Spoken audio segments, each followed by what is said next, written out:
need a quorum for committee meetings, but we will be getting some other board members here shortly, I can assure you. So thank you all for being here. Thanks for your participation today. This is the HCISD, our committee meetings.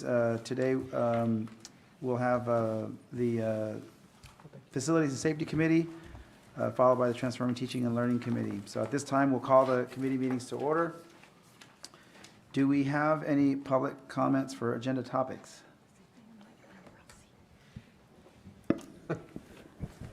Mr. President, there are no requests for public comments for agenda topics. Okay, wonderful.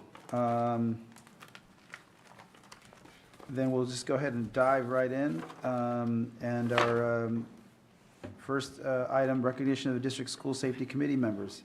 Mr. Castillo.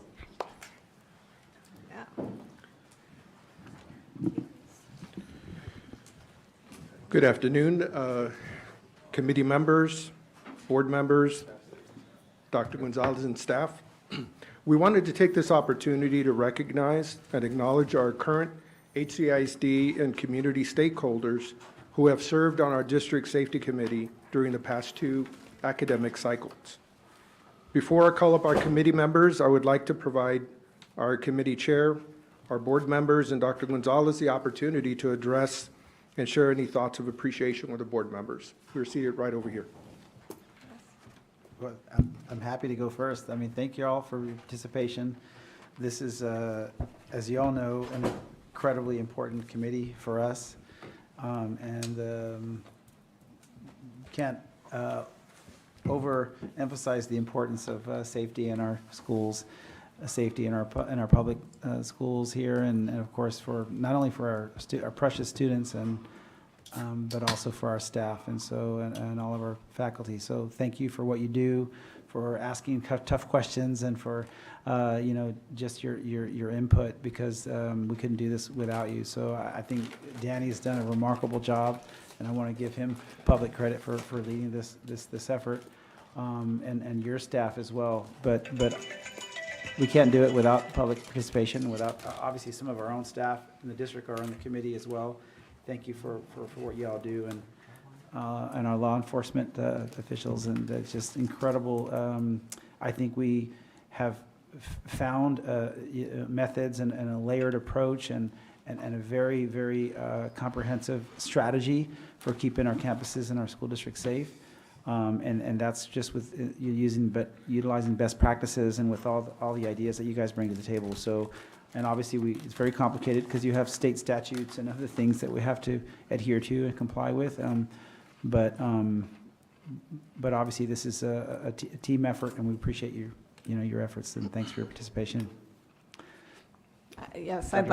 I'd like to add my thanks as well. I was just reflecting on how much transformation has happened under your guidance, right? As a committee, we have seen the state make really massive changes, and our district make massive changes to our approach to security for each and every campus.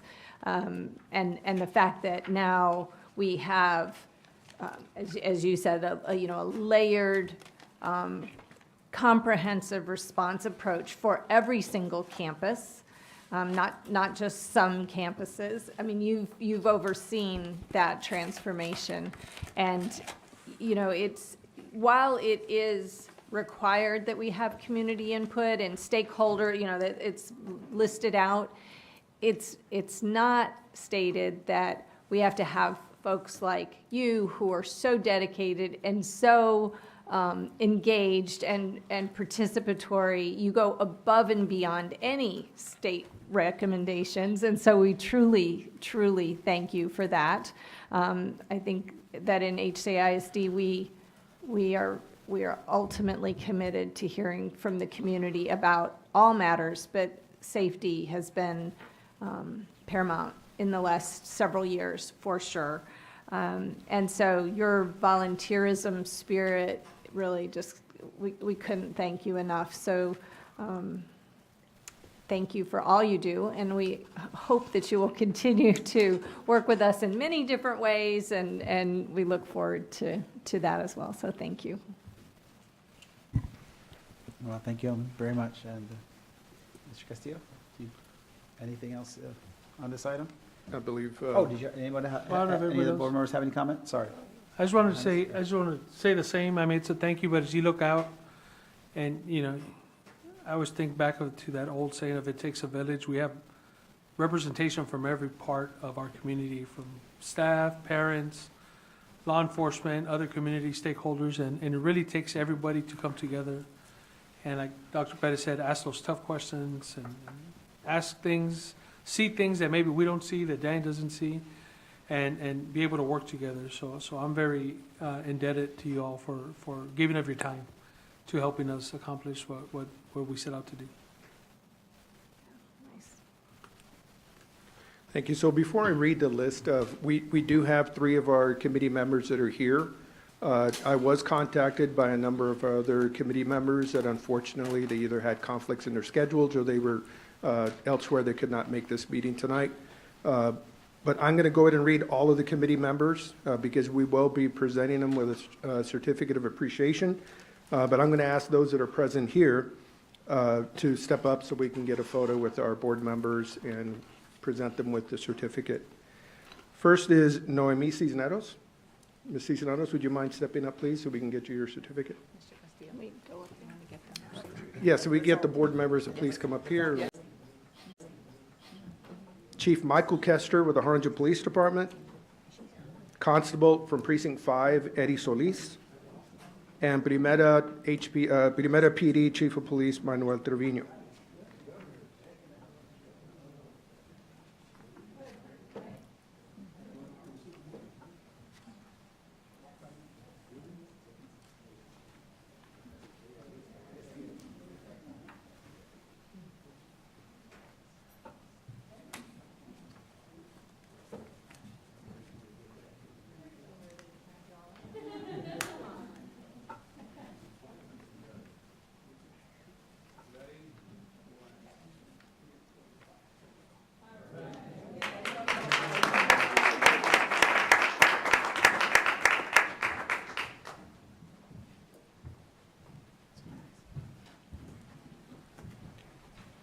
In closing, I did want to just mention to the board and the committee, HCISD administration will be coming back to our board during our summer meeting with committee appointments for the next 2-year cycle. Thank you very much. Thank you. Wonderful. Appreciate you. As always, Danny, great job. And now we'll jump right in. Mr. Tapia, if you would, I guess, take our next couple of items on the agenda with our ESSER and then our TRE-funded projects. If you're ready. Facilities Chair, Mr. Pettis, members of the committee, Dr. Gonzalez. The first items I'm going to talk about are the ESSER-funded projects. The air conditioning projects, we have the Bowie and Gutierrez Middle School. Of the 3 units at Bowie, 2 have been installed, and the other one will be installed as soon as school is out. And Gutierrez Middle School, all the units are in. All the work will start as soon as summer starts. On the HVAC controls, we're about 50% on phase 1 and 2. We've done all the working on the band hall science wing, doing the pre-wiring. And so we're about halfway through that process. On the admin annex, the project is complete with the controls that we installed. We're doing commissioning work right now with the engineer. And in Harlingen High School South, of the 6 units, they've arrived. And again, we'll do that work as soon as school is out. On the roofing, the work at South Vela and Early Childhood Academy is done. We're about 95% complete, just working on punch list items. On the work at Harlingen High School, we've done all wings 1 through 8, administration, the auxiliary gym. We're just working on the CC Lab building. That'll be the last one we do.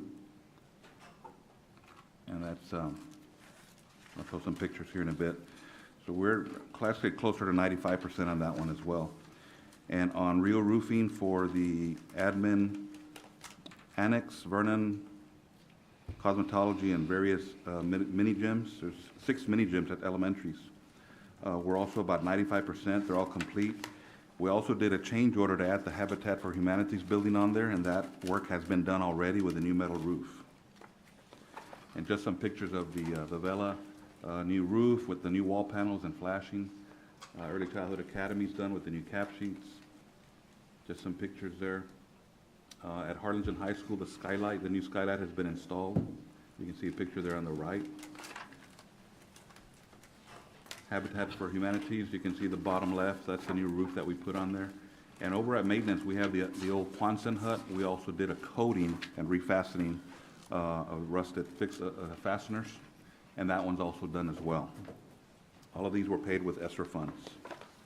Move on to TRE projects. We have the Coakley Vernon gym renovations.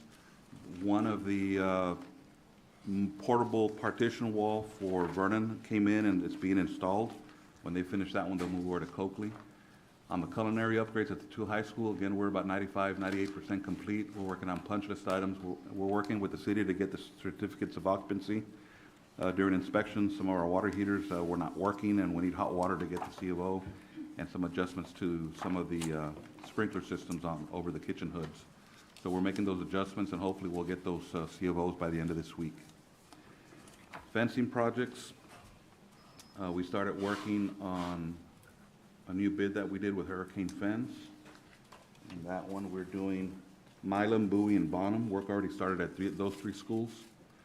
On the security window film, the submittals have been approved, materials have been ordered, so once the material comes in, we'll start work on that, probably right around the last week of May. The doors and windows that we did at various 6 school locations under Noble Construction, this is not an ESSER fund, it is local TRE money. We've, again, got the submittals approved, they've ordered the materials, and as soon as they come in, doors and windows, we'll start work. This will probably also be a summer project. And the high school south gym locker rooms, we've ordered the units, and those will be done here in June when school is out. Just some pictures of the culinaries of before and after. You can see the top, which is the old residential style kitchen, and at the bottom it's more of the commercial equipment and some tables and chairs we've moved in there. You can see the new flooring, the wall tiles, the ceiling fixtures, painting. And this is Harlingen High School. The old is the top one and the new one is in the bottom. So as soon as we get the C of O, hopefully later this week, we can start using them. This was a project through It's Time Texas. We got a grant. Our health services nursing department got the grant. I think it's at HB sponsored, to put 2 new canopies at Long and Jefferson Elementary over the playgrounds, and those have been installed. Bogus Stadium lighting, we did a bid, and we had 2 bidders. Musco was the first one at $436,000, and Facility Solutions Group was $465,000. And we did request a third one from Groves Electric. They did not respond, did not meet the deadline. All these were on buy board, so we're going to be recommending Musco at next Tuesday school board meeting for the later meeting today for award, so we can have as much time as we can to finish the lighting upgrades before football season starts. So something that we're really rushing through. Under the safety, we did bi-directional amplifiers bid. This is being paid by a safety grant, and we did have a budget of $3.5 million. We opened up bids today. We got 2 bidders, and they were Metro Electric for $3.74 million and Safeguard Fire for $2.3 million. We're going to rank them tomorrow, and if everything comes out okay, but the best rank, we'll put it on next Tuesday's board meeting.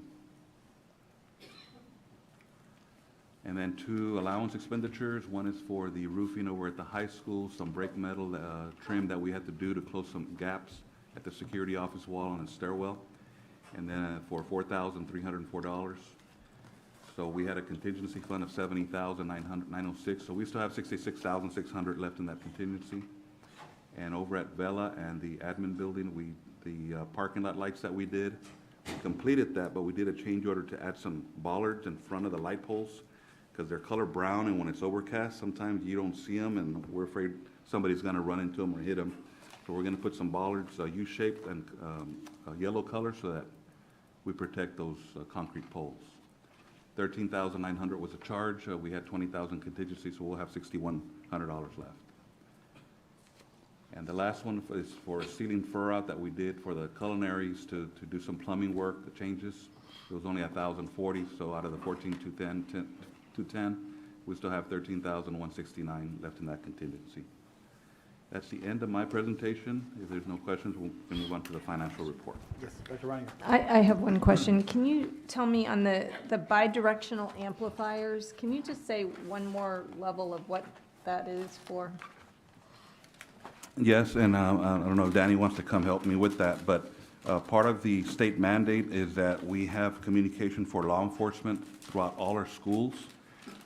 We don't have a radio system yet, but if there's a law enforcement in some of our buildings, they have dead spots, they won't be able to communicate with them. So before we move forward with radio systems and communication systems of our own, we have to implement that first, and that's mandated through the state. But they did provide some grant monies that we were successfully awarded. So we need to do this first so we can amplify so all the sound can be caught on radios. Once that's completed, then next year's budget, we're proposing to do our own radio and antenna communication system. But Danny can elaborate a little bit more on it. Well, yeah, just going off of what Oscar shared with you. So one of the requirements from the state, they call it Tier 1 requirements for safety for all districts. One of those requirements is that every district has to provide the infrastructure within each and every one of their educational facilities so that emergency first responders, once they come into our buildings, they'll be able to receive and transmit radio signal. So that was one of our highest priorities in the funding that we requested, and we were awarded by the latest safety grant. So in essence, what those systems will do is they'll install infrastructure, and they're basically drawing in the signal from outside of the building, and then they amplify it throughout the building with various devices that they install. And that'll be it'll be working in conjunction with any of the radio frequencies that first responders would traditionally use. And that's the foundational infrastructure for us to go to the second phase, which Oscar also referred to, which will also be grant funded. And that'll be our own HCISD radio system that we will be looking at. Appreciate that. Thank you both. Awesome. Raymond, you want to take the next item, sir? Good afternoon, Dr. Perez, board members, Dr. Gonzalez. So before you, you have our TRE budget for April 30th of 2024. This is the 9th year of this particular budget. Our current budget is $104 million. If you look at column 5, at the bottom of that column, we have spent years 1 through 8, $88.4 million. Column 6, the next column over, is our current expenditures and encumbrances for the year. So for the year, we've spent and encumbered $10.5 million. Total spent and encumbered is our column 7. So we have spent just a little bit over $99 million. Column 8, which is our balance, ending balance for this particular project. We are at $5.3 million as when we compare all these expenditures to our original budget of $104 million. Any questions or concerns on this particular report? I don't like red. What does the red mean? The red is just for me to make sure that I have updated those columns, sir. Okay. So no We'll worries. change that color, sir. Yeah. Yeah, we'll change it. No worries. No, thank you for a great report. Any questions, Mr. Mendoza, on this? But thanks. Great job as always.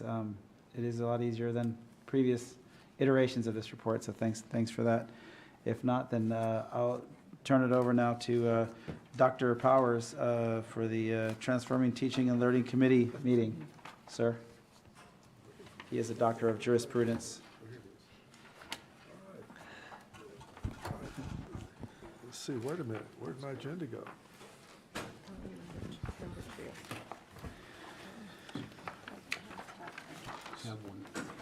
Not here. Center tab, what's supposed to be on tab 2.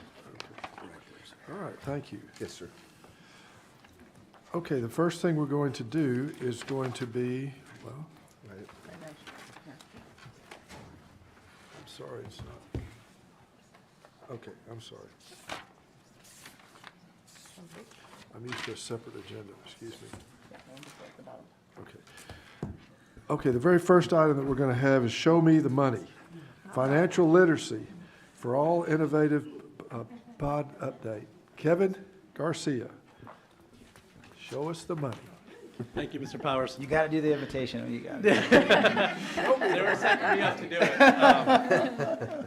Warm up a little bit. Superintendent Dr. Gonzalez, senior team, board members, and members of the audience. Show me the money, right? Financial literacy for all. And so my name is Kevin Garcia, and I had the great pleasure of leading the design team in really trying to answer how we can bridge classroom experiences with real-world experiences for our students currently in our pipeline, but also cognizant of how we can prepare them for a future that will allow them to be prosperous beyond their years of their tenure here. And so, show me the money, financial literacy, all, we'll take a deeper dive into that in a bit. But I did want to first begin by acknowledging my design team members. And I would like my design team members to please stand up to be recognized, because these are the individuals that really came together and represent, yes. Shouldn't we like see their credit scores first or something like that? No. So, so our team was comprised of teachers, counselors, administrators, directors, business leaders, community leaders, and parents. And when we created the design team, we really wanted to have a well-rounded approach to that question of how do we bridge the experiences of our students. We knew we didn't want to operate in a silo where it was only educators or only one aspect of society, and instead we brought together this great design team who has been a pleasure to work with in terms of just creating ideas, thinking about the actual implications of those ideas, the applications, and of course, the outlook. And so with our design team, as we first came together, we started grappling with that question. We know that we all have varied experiences. We know that we're giving our students here in HCISD a very quality education, but we also know that the world is constantly evolving. And with that evolution, we really have to start thinking about, are we doing things today that are preparing them for tomorrow, or do we need to do things for today and also be thinking about tomorrow as we create this, educational landscape for them? And so we looked at that question. How do we engage students and truly engage them with real-world experience that bridges that classroom? Taking theory and making it into application, but also making it so that it's seamless, so that they're not having to have a hard shift when they go into the workforce or they matriculate to university, but instead a seamless transition where the skills that they acquired here in the district can be put to use right away and showcased. And so we took a look at how are we currently doing things when it comes to bridging classroom experiences. A lot of times we'll talk about real-world experience and what does that actually look like. So we kind of had some discussions about how we're currently doing project-based instruction. We're doing a lot of technology integration. We're doing field trips and site visits. We're doing collaborations with industry partners and community leaders. We're doing internships and even the possibility of externships. And of course, we're trying to find every way to bring in guest speakers and industry experts. And so as we continue the dialogue concerning the ways that we're creating that real-world experience, we had to hone in on what our focus was going to be, because there's many things happening currently in our society, but we really have to think about what can we do that's not just going to satisfy learners in one grade level or one aspect of their education with us, but really create a pathway of learning for them that builds upon knowledge as they continue. And so as we continued our discussions and we talked about 21st century skills and we talked about all these different things that we want our students to be prepared with, our focus and where the conversation naturally loaned itself to was financial literacy. But not just financial literacy the way the state currently has it, where it's seniors in their economics class for half a semester, right? It's more financial literacy for all. And all meaning our students who are entering elementary school, our students who are going on to middle school and high school, but then also the community, and thinking about parents, and thinking about those individuals that are raising our students and how we can bring up their financial literacy, because we know that learning just doesn't happen in the classroom, and what they're getting at home is also going to be influential in how they come out with financial literacy. And so we talked about it and we said every grade, every year. And so we kind of started doing our digging and research into financial literacy, and we saw some articles from Forbes, we saw some report cards of how, there is definitely mandates currently happening with legislation, but they're not doing enough.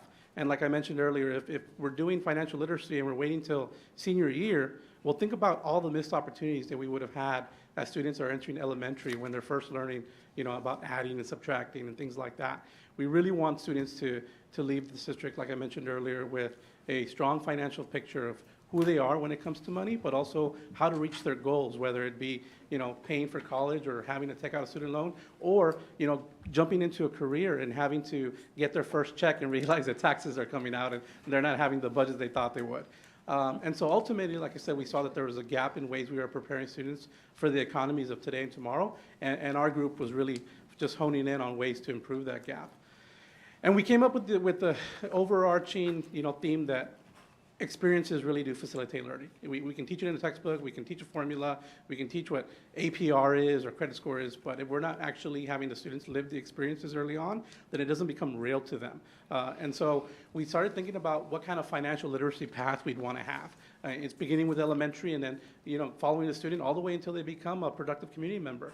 And so we talked about experiences from elementary, from having just school stores that are more structured, where students can go in there and be rewarded, but also learn what it means to have a credit or a debit, to know what it means to deal with currency.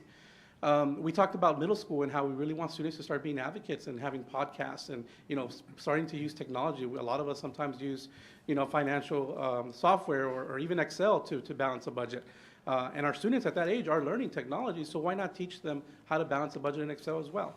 And then in high school, we talked about how we want to start talking about online banking and digital currency, the things that they're going to face the moment that they're probably currently already facing, but the things that we know that they're going to have to start doing on their own more when they graduate from us. And then finally, as they become a community member and they're providing back to Harlingen, we want to also make sure that anything that they're doing is supporting their families and the families within the community by providing workshops on retirement and investments and things that we know that might be so far in advance, but if they start working on it now, it'll pay dividends in the future. We talked about mortgage planning, how we want a goal for our students to one day be homeowners, and that's not an easy task nowadays. Even for people who are working professionals, it can be a challenge with this economy. But if we prepare students early enough where they know the goal and they know how to reach it and they know all the intricacies of it, then they stand a better chance of becoming a homeowner one day.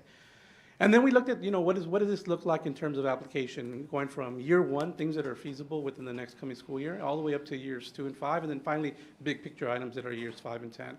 So for example, year one, we saw the need to really just start pushing financial literacy and dedicate a whole month to it so that people across all grade levels in the community could definitely see that, hey, HCISD is doing something with financial literacy. They're holding workshops, they're holding events, they're putting out podcasts.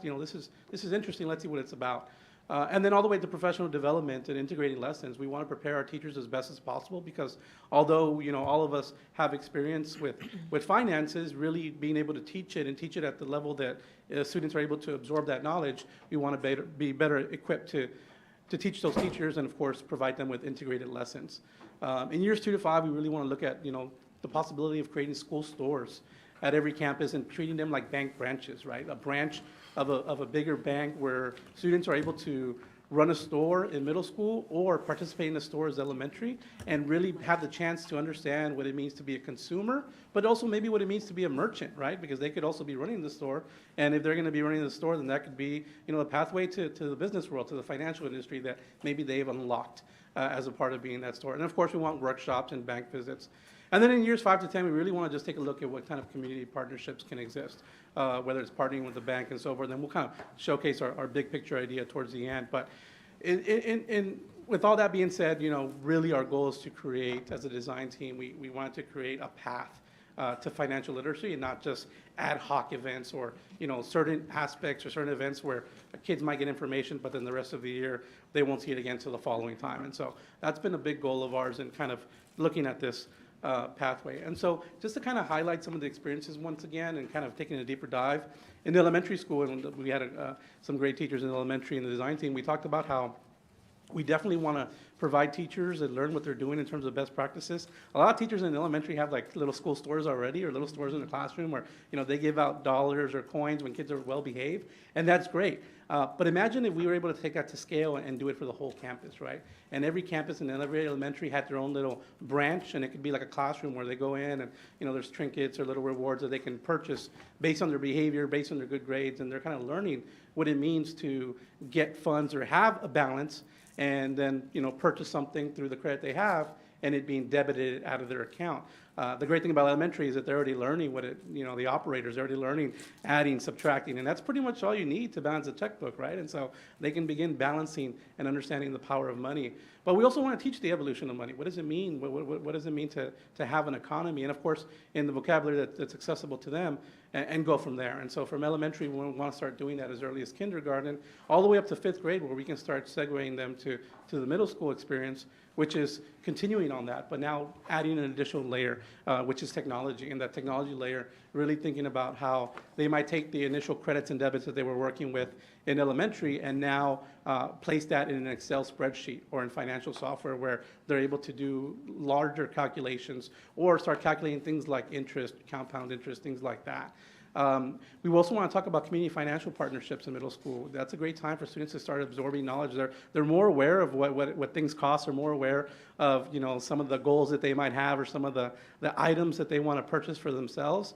And so when they're aware of that and when they know what things cost, it's easier to hopefully have more community financial partnerships to help them see the value in obtaining those goals through a strong work ethic, but also through financial savviness. And so we want to also make sure that we, encourage students to start engaging in conversations about money more openly. And the way we can do that is through our Let's Talk Money podcast. So we want to create a podcast where, at the middle school level, kids are just simply talking about money factors that is more tangible to them right now. What it means to go to the store. A lot of kids, I see them, with their Jordans. What does it mean to buy Jordans? What does it mean to resell? What does it mean to do things like that, right? And so talking about money, but coming from them so that their classmates can also absorb it. And of course, the goal is to engage them. And then finally, having a student-led school store. So in elementary, we would have the store for rewards where classes would go in there and learn. But at the middle school level, well, now students are capable of running that store. And so they're able to be the merchant or the consumer. They're able to understand what it means to, maybe even haggle or talk about pricing or talk about inventory and things like that. And so all that really lends itself to a school store. And then, of course, filling it with HCISD and the store and campus swag. I went to Walgreens the other day, and they've got a lot of HCID stuff, but imagine if our students were able to do that and sell that and promote that and do that, and then all that money go back to supporting the campus or any events they might have. I think they'd take a lot of pride in that, in knowing that they're able to do that. And then finally, when they get to high school, we want the experience to continue with that financial literacy month, but also we want them to start creating a financial plan for what they're going to do when they graduate from us, and now the real world is there every day for them in terms of either college or career or even military readiness. And so what is their plan? There's a lot of tools out there that allow students to kind of juxtapose what they want to do as far as a career or college with how much money they'll need and what expenses they'll have. So we want to be able to do that with them. We want to be able to have bank visits. It's a lot of people, a lot of students have probably never been in a bank, or they go to the bank but they wait outside while their parents go in there. But really educating them on what a bank is and what kind of transpires inside of a bank and how you go to a bank and speak to a teller or sit with a loan consultant or what have you, so that they understand the experience. And then, of course, talking about online banking and digital currency. We're lucky enough to live in a time where digital currency is at the forefront, but there's a lot of unknowns with that, right? And there's a lot of regulation that hasn't exactly happened yet. And the goal of the education there is to really prepare students for being savvy investors and understanding how to use digital currencies, but also how to avoid pitfalls and how not to lose their savings or not invest properly in a currency or through an investment that what probably wasn't the best for them. And of course, we want to continue with the Let's Talk Money podcast, but now we want kind of higher level topics. We want them to talk about financial aid. We want them to talk about what it means to apply to scholarship and how that's going to offset costs. We want them to talk about what it means to have to pay taxes when they start working jobs, right? Or what it means to have to file taxes, right? And how they, when they're making money, they've got to save some, or they've got to, start thinking about investments. And ultimately, they'll be a community member one day. And our community members themselves, the parents, the grandparents, anyone who's helping raise the children that are in this district, we want them to have an experience with us as well in terms of financial literacy. And so we want to be able to do financial workshops with them where we talk about credit and debit cards. Sometimes there's some cultural aspects or some family or households where, getting a credit card or debit card isn't exactly what they're accustomed to, and they might be a little weary of banks and they deal mostly in cash or what have you. But educating them and understanding them how to use those responsibly can definitely allow them to practice that with their own household. We want to talk about, of course, digital currencies and financial aid for those who are supporting children who are entering school. And then, of course, we want to talk retirement investments. We want to talk about what it means to save and what it means to have a long-range plan. And like I mentioned earlier, Mortgage 101. We want to see how we can create a path for students to one day be homeowners, to have pride in home ownership, and to really create that long-term financial plan. Ultimately, this is our vision. We have a very strong vision of preparing students by having a HCISD bank, a partnership with an actual banking institution that allows our students and our community and our staff, faculty, to really have a one-stop shop to do their financial banking with, but also get financial literacy and workshops from. And so it will essentially be a financial literacy center. You know, we have a bank right in front of us, but if a bank like that was an HCISD bank partnered with another bank, we would have more familiarity with being able to take students there and hold workshops or hold events and bring their parents over and help them learn from the financial workshops as well. And then start preparing kids by giving them an actual debit or credit card, something that they're able to actually start using, develop an account, develop a credit score, and just start building upon that experience.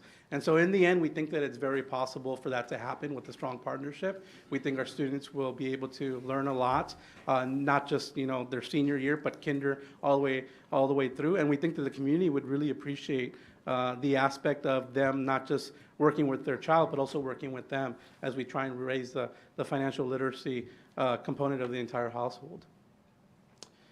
All right, I know that was a lot, and now I'd like to open up to any questions.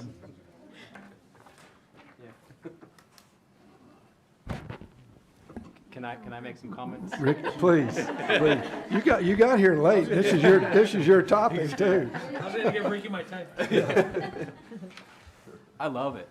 I love all of it. That's where we need to go. Let me start with what we're already doing too. The Building Financial Capacity Coalition is a nonprofit group that's already been working with HCISD for a number of years now. In fact, I think our kids from early college won the first place title. I think our health professionals the second. I think great presentations. I would encourage you to reach out to that group to help inform some of what you've already put together here. But I think they're probably going to say the same thing. It's fantastic. I love the idea of starting young, middle school, high school, progressively getting tougher with the content. I'll tell you, one of the reasons I'm here is because credit scores in Texas are lower than credit scores in the nation. And in Texas, the Rio Grande Valley's credit scores are at the bottom. And so we have work to do, and it doesn't have to be that way. And the way we'll fix that is by proactively, consciously putting together programs like this. You talked about an HCISD bank. I think all the local banks are the HCISD bank. I think you reach out to any of those bankers. You've got Jeremiah sitting here, Texas Regional, Real Bank. All the local banks are your friends, and they would love to put together something. I think you should reach out to all of them and to put together talks, put together financial literacy opportunities. And you know, as this grows, I mean, you'll have ideas, but I think they're all there to support your efforts in a big way. And in the talk I give, I'm going to tell all the kids what I think about Cash App. I don't like it at all. But we can get into that when we get into the content. Digital currencies, I love it. But I encourage you to continue growing the program. I love where we are so far. And anything I can do to help, I'd be happy to. Thank you, appreciate that. Yeah, Go ahead. No, go first. no, I was just going to add, I love it. Great presentation. And I especially like the involving of the parents, right, or the community, because I think, you know, it's one thing to teach this within our schools, but I think involving the community further empowers that. And I think, you know, these are all things that in our homes, right, that we can be more fiscally responsible and model, you know, that behavior of fiscal responsibility. And so, I mean, I know this is going to be in here, but gosh, I just think about, you know, the things I hear, right, with, you know, a high schooler and a middle schooler, right, and just not understanding fees that are taken out, you know, from your bank accounts and, you know, taken out of paychecks and things of that nature, all of those things that they don't understand and they don't realize. and then, going off to college and just not falling into the credit trap, right? So I think all of this is awesome. I think this is great. So when does this start? So for this coming school year, a lot of what we want to do is just professional development and start integrating financial literacy into lessons as early as kinder all the way to, and then of course, we want to start next year with Financial Literacy Month within the district, where all grade levels are able to either have lessons that are core content or content-based lessons, but with a financial literacy aspect. So for example, if I'm an English teacher, during that month, I want to be able to incorporate a lesson or two into what I'm currently doing in my class, but with the financial aspect. And so that we want to start next year and then grow it from there. Great, thank you. Dr. Reiniger? I wanted to add my congratulations to your whole design team. I can tell you really liked the topic, right? Yeah. Like, I mean, you just covered every piece of it. So thank you so much for that. I was really glad to hear about, talking about that, like when you get a paycheck, where is all, how come it's not as big as I thought, and walking them through that. And then also the savings plan, just thinking about how do you make some of that you get and put it into a savings plan and what that can turn into, and explaining that, because I think people don't understand that as young people. And then I was thinking too about making sure that they understand, like when you sign up for things and there's these monthly subscriptions, like what, and then you stop using it, but boy, those subscriptions keep going, like things, just little pieces of that. And then the other thing I was thinking about as a way in your plan is that lots of kids, as they get probably middle school, high school, particularly high school, they become involved in organizations that HCISD offers, whether it's, the band or, NTHS or, whatever it is, right? And those groups are raising funds. And so it's not just about me as an individual getting a paycheck and saving money, but you can be a part of an organization that sets a budget, raises funds, has to manage funds, has to expend funds. And so it's just another way of driving home those same points, but like at an organization that they care about level. Not to contradict anything you said, because everything I loved, just one more way to fit that in. So thank you so much to everyone. Great job. So, good. Yeah, so a great presentation. I'm excited to see where you all end up, and it seems like you have the right ideas in mind. I love all of the ideas that are coming from here. I'll give you a few more, because I know you don't have enough. But first of all, let's not, we can't overemphasize the importance of folks understanding just the concept of, protecting their name and their brand, their credit's part of that, right? And but also the whole concept of saving, right? And you get folks to understand that, you got to start saving when you're young, and the power of compounding that savings. You start saving a little bit early, just a little, and then, later on, it might be $50 or $20 a month now, but later on, it's going to be a lot more. But the power of that compounding that gets folks to start thinking about the future, and gets them, I think it gets you forward thinking, and that's always good for students. Don't forget that a lot of these messages, are for our own staff and our own people that work in the district too, right? So I think that as you go through that, be looking, out for ways to help our own district staff and that kind of stuff. Whether that's, better knowledge of how to responsibly, manage debt, how to responsibly use debt. Debt can be a good thing too if used correctly, right? And so you have to, I think there's just a lot of opportunities. It's not just protecting credit, but it's also just understand, how to save, the power of compounding and the power of those kind of things. And then I think just figuring out ways to create synergy within, like UTRGV. The UTRGV School of Business has a lot of different things available that you might want to tap into. I remember meeting some folks, and I just talked to a student the other day, graduated a few years ago, right before the pandemic, and now he's just doing incredible things. But the College of Business has these, even these trading platforms, right? They have the CME trading group. They do these competitions and things like that and stuff, and they're like trading, basically like on these live platforms, but it's simulated, right? So they get to see how they do in comparison to real traders on the NASDAQ or whatever, and they could be trading commodities or whatever. But I say that because I think that there's some other spin-off opportunities here to get students involved, and to get your faculty, your staff involved, that could have some other benefits and that kind of stuff. So I think just be thinking big. I understand that, sometimes financial literacy takes on a certain kind of thing. We want to protect our money and save and get credit, and I mean, all that kind of stuff is smart. But since you're in this space, I think let's also think of opportunities for our students in career paths, but then also opportunities to benefit the same information that could benefit our own people that work in the district. So, but thanks again. Great presentation. Okay, Kevin, thank you very Yes. much. Great. I want to thank your team. Yes, thank you too. Thank you all very much. What a great team you have. And this is something that has been so needed in our curriculum. I mean, to get these kids ready to go out into the world and to know the importance of things like a credit score, how to, shop for services, look at, compare one service versus another. And there's just so many aspects that you covered that are so important to these kids. I mean, it's amazing how many kids don't even know how to write a check. And go ahead, Dr. Wait, just one last thing. I don't know if it's been mentioned. If it was, I missed it. But just, protecting your identity. I mean, it's a hugely important topic. And I think it should be something that should be, because that's part of your brand and everything else too. And that's a really, really easy way to mess up your credit score pretty quick if you don't protect your identity. So, Absolutely. One more thing, Mr. Powers. I love the idea of bringing the kids to the bank too. What we're finding is that our young people aren't going to the bank.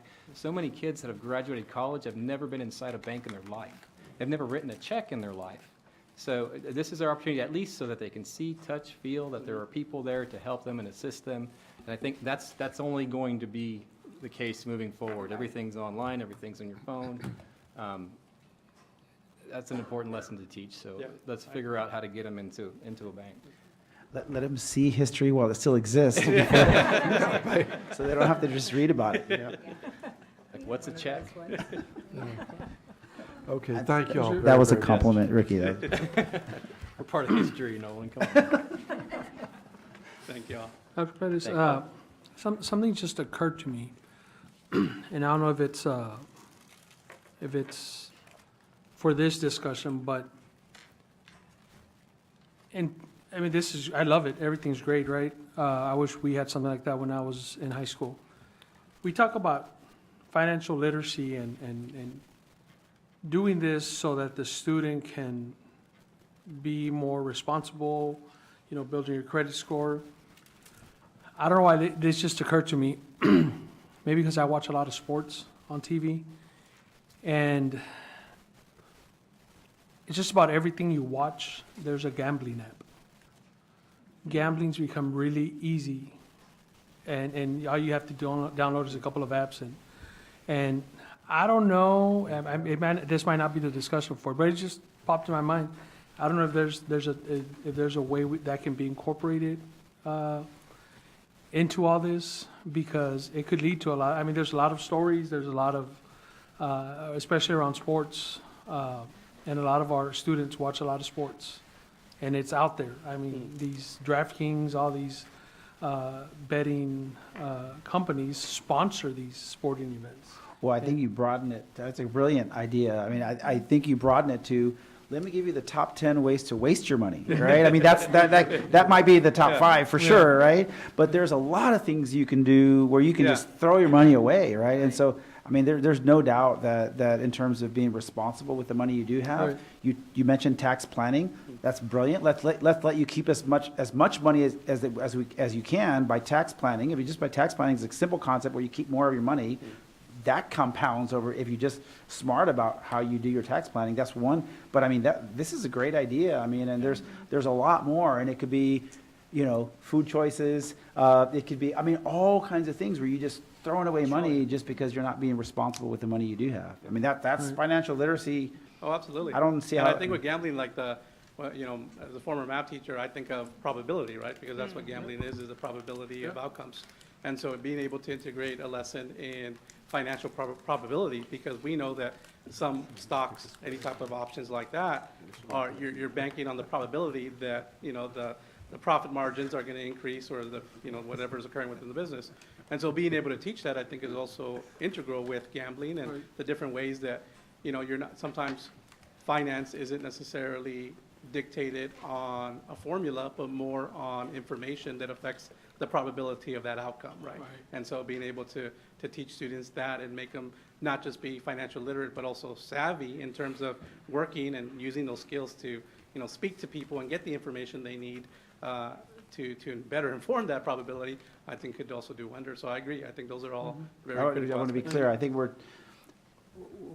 not, I mean, yes, we want to be savvy, make good choices, career choices, et cetera, but I think we're not trying to teach them to be card counters, but we're trying to teach them that gambling is probably a foolish choice to I think, to go down, because, yeah.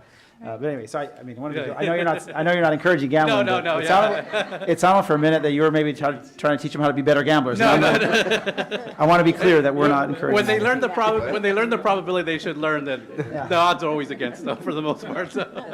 You need to know how to run the casino. Yeah. In the back, on the side.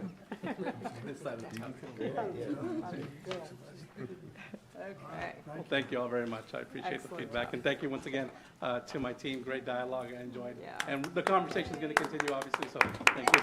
Bravo, bravo. All right, our next item is Instructional Leadership, HCISD, Dr. Corton and Tanya Garza. Madam President, board members, senior team, and audience, first of all, I'd love to have Tanya come up to the podium because she is actually the real presenter in this whole situation here. I'm going to ask Mr. Thornburg to pull up our presentation, but we are going to cover probably one of my favorite topics, instructional leadership. And so I'm just going to frame this, and then I'm going to hand it over to Mrs. Garza, and we're also going to be joined by Bridget V. So we can talk a little bit about what does instructional leadership look like in our district and where are we headed. As you can imagine, this is a big topic, an exciting topic, and so today we're just going to kind of give you an overview of some of the things that we're doing, and then you can expect that we'll continue to come back periodically. So I'm going to have, there we go. There's our first slide. Obviously, I'm not going to read everything to you, but just something for you to kind of chew on as we get ready to jump into the meat of this presentation. So why look at instructional leadership and really thinking about the role of the principal? With our principals, we have always known that the right principal is going to work magic at campuses, and that's why we're so intentional when we look at the principal selection process. We go through quite a few steps, and we want to make sure that we get the right person. Why? A lot of it is tied back to the research, because second to the teacher, that principal is going to navigate the academic success of students on their campus, which is critical. The other thing that research has established around principals is that they have to have systems. They themselves have to work at bringing this instructional vision to life, where they have clarity with where we're going with academic achievement. And the second part of that second bullet there says quality instruction in every classroom. So really the mission is to make sure that all of our systems, including how we build instructional leadership, they're going to go back to that last part of that bullet. Quality instruction in every classroom, not some, every classroom. So as we have been working on getting ready for next year, that continues to be at the forefront. Secondly, we have talked periodically about the Effective Schools framework, and we've used that framework to navigate how we're going to do professional learning in our organization. So I wanted to bring that back because it also is aligned to the research around principals. The most important thing that we need to do as an organization is that we need to make sure that we have clear expectations for our leaders, and then certainly come back through and have every system needs to be aligned to that vision and to our clear expectations. So as we move to the next slide there, I'm not going to spend too much time on this because you'll see this slide again later in our presentation. But what a journey we have been on these last few years. If you look to see what's on the screen there, STAR 2.0, a new game, new rules altogether. And so our presentation is going to revolve around that. I want to thank Tanya for the work that she's done, because in those boxes down there at the bottom, of course, everybody knows what happened in the spring of 2020 when we left and never came back. And then the following year, as we welcomed Tanya to our central office, we had things like Virtual Academy that we were standing up. We had a hybrid model of instruction. We brought in TIA and a lot of those components. But I'll also say that coming back after the spring of 2020 up to now, boy, have we learned a lot. We've been able to look at every aspect of our system and really do a deep dive into what does our curriculum look like. When we brought Mrs. Garza into central office, she was the leader, the executive director of curriculum and instruction. And so we took a little bit of a different approach to leadership in that space, and it has definitely been a huge value add. So at this point, I'm going to hand it over to Mrs. Garza so she can speak a little bit more about this whole new world of STAR 2.0. Thank you, Dr. Corton. Good afternoon, Madam President, Dr. Gonzalez, senior team, and members of the audience. I want to share a little bit about curriculum and instruction and just the natural progression that's occurred over the last few years. And as Dr. Corton shared, I did begin the journey with CNI in 2021, which was right after COVID. And little did I know that as soon as I got into central office, that September-ish, October, I'm going to look around because I know that, well, Ms. Gamboa was here. And so we really partnered together to launch a virtual academy. That was something that we hadn't done before. We did look at all three levels, which was the elementary, the middle school, and the high school level. And so just getting that off the ground was pretty impactful for me as a leader. At the same time, we also had the teacher incentive allotment where we had the local designation to look at student growth and classroom instruction based on their T-tests and observations. So really taking those two platforms allowed us to do an internal audit of our curriculum, right? Because you're building a virtual academy, you have the teacher incentive allotment that's based on student growth, but also knowing that in the next couple of years, our STAR assessment was going to be shifting. And so doing that internal curriculum audit, we wanted to have high expectations in all classrooms. If you think a little bit about what happened with COVID and the expectations, not that teachers don't have high expectations, we got used to a level of remediation in the classroom during Tier 1 instruction. And so we want to get back to that high level. We say rigorous level. It's really grade appropriate. Student engagement. That's what we're talking about, right, when we're looking at that high-level content. And so we created a platform for the curriculum, took the 4 content specialists, and really worked on a systemic platform for the district so that we had some consistency within our curriculum and what was being delivered at the campus level. Back in 2022, we also started the work with Strong Foundations. Strong Foundations LASSO grant really allowed us to look at that high-level curriculum. When we think about STAR 2.0 and that transition from 1.0 to 2.0, students are given grade-level text in that STAR reading assessment. Not only that, they've moved from beyond the multiple choice questions to what they're calling the new item types, drag and drop, multi-select. Nonetheless, they even added short constructed response and the extended constructed response. Taking that from the isolation of 4th and 7th grade and the EOCs into every single grade level. We're talking about our little 3rd graders, right? Our 5th graders that once they took it in 4th grade, it kind of was like out of sight, out of mind, wouldn't touch it again until 7th grade. So what curriculum and instruction has done is worked very closely with the grants from TEA, with the Strong Foundations, where we were able to do a math instructional framework. The whole purpose of the math instructional framework, when we started that, was to align the curriculum for math, was to ensure that we were prepared for that STAR 2.0. We continued that work with the RLA planning instructional framework, again, looking at STAR 2.0. Some of the things that we've done with the high-quality curriculum is that we have implemented a math curriculum, 6th through 8th grade, which you all have heard of as Carnegie Learning. Then we extended that down to the elementary level, 3rd through 5th grade this year with Eureka Math. And we also extended it to Algebra 1. Next year, you're going to see 100% alignment with K through Algebra 2 with high-quality curriculum in math. And the beauty of that is that now we're not just preparing students for the end-of-the-year STAR assessment, but we're preparing them for beyond, because now we have a complete story with our math curriculum. And we're doing the same thing with RLA. If we think about what's coming down the pipeline for our teachers next year, it's going to be in elementary K-5, we're looking at a new RLA curriculum. And so anytime that we're going to implement something new, that's a heavy lift for our teachers. And if you think about our elementary teachers who are self-contained, these teachers are teaching the math, they're teaching the reading. Next year, we're also having new science TEKs with the new science adoption. And so really ensuring that we're preparing our teachers for that process. This year, now that was laying the foundation for STAR 2.0. And so this year, a lot of what we have done is that the C&I department has worked very closely with Ms. Bridget V so that we're able to take all of those instructional pieces and how does it really fit into that instructional leadership for our campus principals.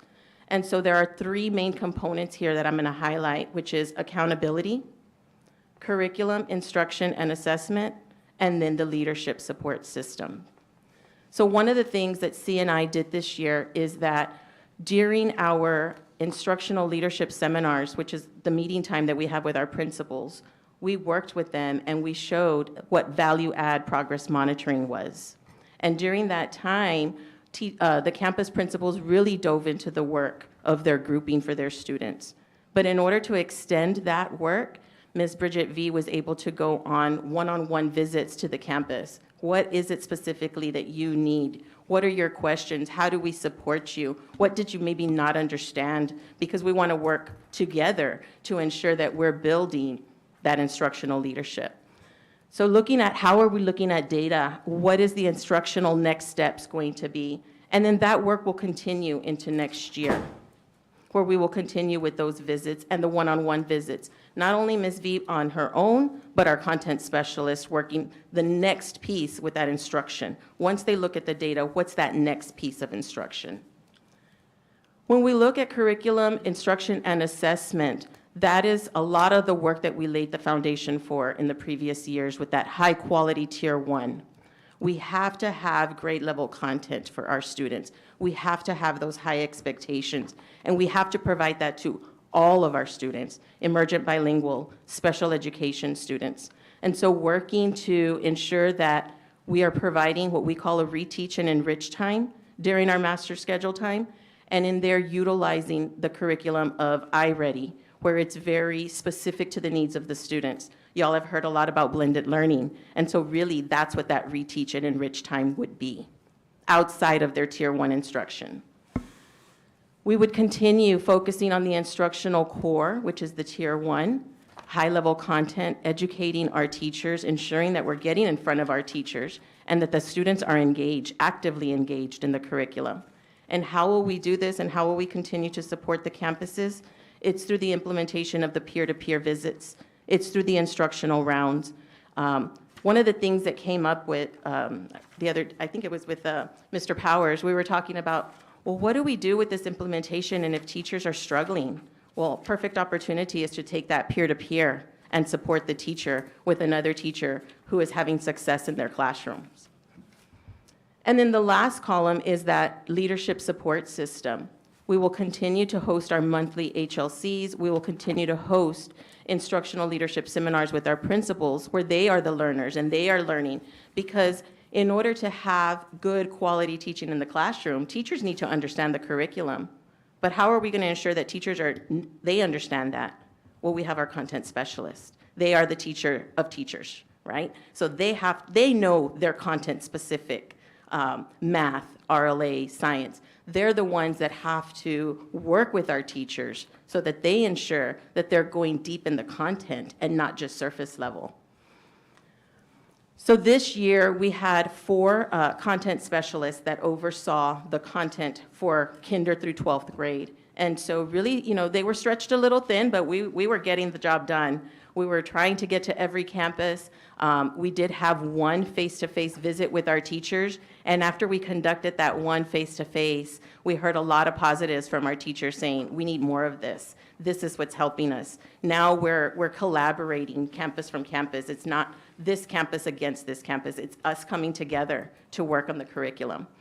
And so moving forward, we've hired 3 additional individuals for our C&I department for elementary. So that has been a game changer the last couple of weeks for us as each one is digging into the work. And if you think about the shift with the curriculum and the implementation, we really need strong people there that are going to know each component in that grade level, kinder, first, second, and so on. So we have to continue to educate our principals. We have to continue to teach them, because then they're able to have that clarity at their campus by going into the classrooms and really understanding what that instruction is supposed to look like. So I'm going to turn it over to Ms. V, and she's going to share a little bit more about what her visits look like and just the support of instructional leadership as well. And if I could, because I have to leave, so number one, so I want to apologize that I have another obligation, but I do want to say one quick thing before I leave. And first of all, thank you, Dr. Gonzalez, for bringing this to the board. This is super important and timely, because I know you and your team have been doing a lot of work on this. So I will follow up with you and Dr. Cortan and Tanya and you, but this is extremely important. But I do want to say this, is that I'm excited about all the initiatives, and I'm excited about you really laid it out, really kind of where we've been and kind of where we're going really nicely. I just want to say that and I'm just so upset that I have to leave, but I'm excited as long as we make sure that along the way that it's always about the learning, that it's always about inspiring kids to continue to be inquisitive, to want to learn more, to want to do more, to want to be curious, to want to be creative, to want to be collaborative with their colleagues and that kind of stuff, because that's the future, right? And so as long as we're doing that, that's awesome, because I think that sometimes there's the tendency, and it's a perception problem sometimes, because I hear you loud and clear about the curriculum and the learning and everything else, but sometimes if we're not careful, others may perceive, oh, or they're just preparing kids to teach a test and to pass a test and to get a letter grade or whatever. And I just want to make sure, I know we're not about that, and I want to make sure that all throughout this, we make sure it's about the learning. It's about creating opportunities for kids. It's about creating curiosities. It's about flipping that switch and getting them inspired to just realize that they're brilliant. They can do anything they want to do if they just, basically, give the effort and give the time and do all these. So I just want to say that, and I do love the fact that we're stepping it up and creating, the best sort of educational platform that's vertically and horizontally aligned at all of our schools. That's exciting, so that it's not left a chance to where you're going to school. Oh, you're going to that one? Oh, okay. You don't have, you can go to any one of them and you'll be just fine. That's what I love about what you're doing. And so, but thank you for that. I'm sorry I have to leave, but keep up the great work. Thanks, Don. Yes, sir. All right, well, thank you for that counsel and guidance, and definitely that's something that we want to do also. The idea, once you get to a state test, is just to prove they learned it. And so sometimes when you have to find and identify a part of the math problem that's got them stumped, then that helps us bring that type of guidance to them. So when they take their SAT, when they take their ACT, when they take their license to become a pharmacist or their license to become an attorney test to be certified, they're able to read at that level, they're able to do their math at that level. So without a doubt, it's not a drill and kill, but a standardized test does let it be a fair handshake for us as practitioners to understand what it is that they know and what they don't know. And that lets us be able to continue. So to go on just briefly with the work, for those of you that don't know me, I'm Bridget V. I'm a community member here in Cameron County. I've lived here for 21 years. I drove that expressway to Hidalgo County for 21 years for the last time in June of 2023 to be a public educator over there. I retired, but I did promise myself, and I was blessed to be able to continue in public education in a part-time capacity in consulting. So I'm super, super happy and grateful to be able to contribute to my community, my home community where I live. To be here with you anytime you call me. I'm 7 miles away, and that's amazing. So thank you for that. Just a little bit about myself. I've served in the capacity through the years as a high school teacher, a high school counselor, campus administrator, dean of instruction, high school principal. But the really neat time was at the central level when I got to go beside principals and support them, go beside the content specialists and support them, go beside a board, go beside a superintendent to stay in unison, to move forward for the best for our kids so that they can be employed, they can earn money, they can take care of their families, they can make the world a better place. So thank you for that. Just to add just a bit more to what Tanya said, it has been amazing to be in this time of year, this time in education historically. I remember some years back when I saw the Commissioner of Education present his big House Bill 3 plan, and it was his big concern that Texas kids were not reading. By third grade, there was a percentage all over Texas, they could not read. And so if they don't read, they don't write. And if they don't read and write, they don't do arithmetic. And he even gave research about the destiny of a percentage of those kids, because without the ability to read and write and do math, you're not able to get jobs.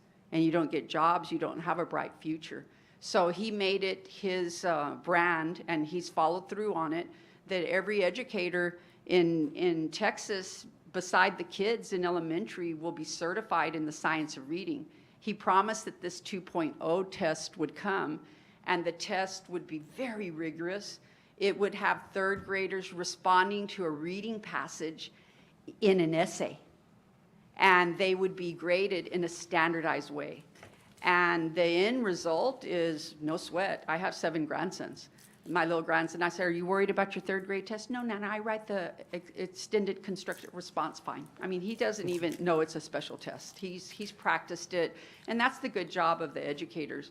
We're being scientific behind the scenes, but the kids are learning to respond and read and comprehend and do math, and when they don't, we figure it out scientifically where they're not learning so that we can help them learn. Because you can't do math if there's a part of the process that you don't know. So with that this year, I got to go to the 27 campuses, like Tanya said, in the fall. I got to meet them. It was a new time for the campus principals. Obviously, they had a new superintendent that came in September.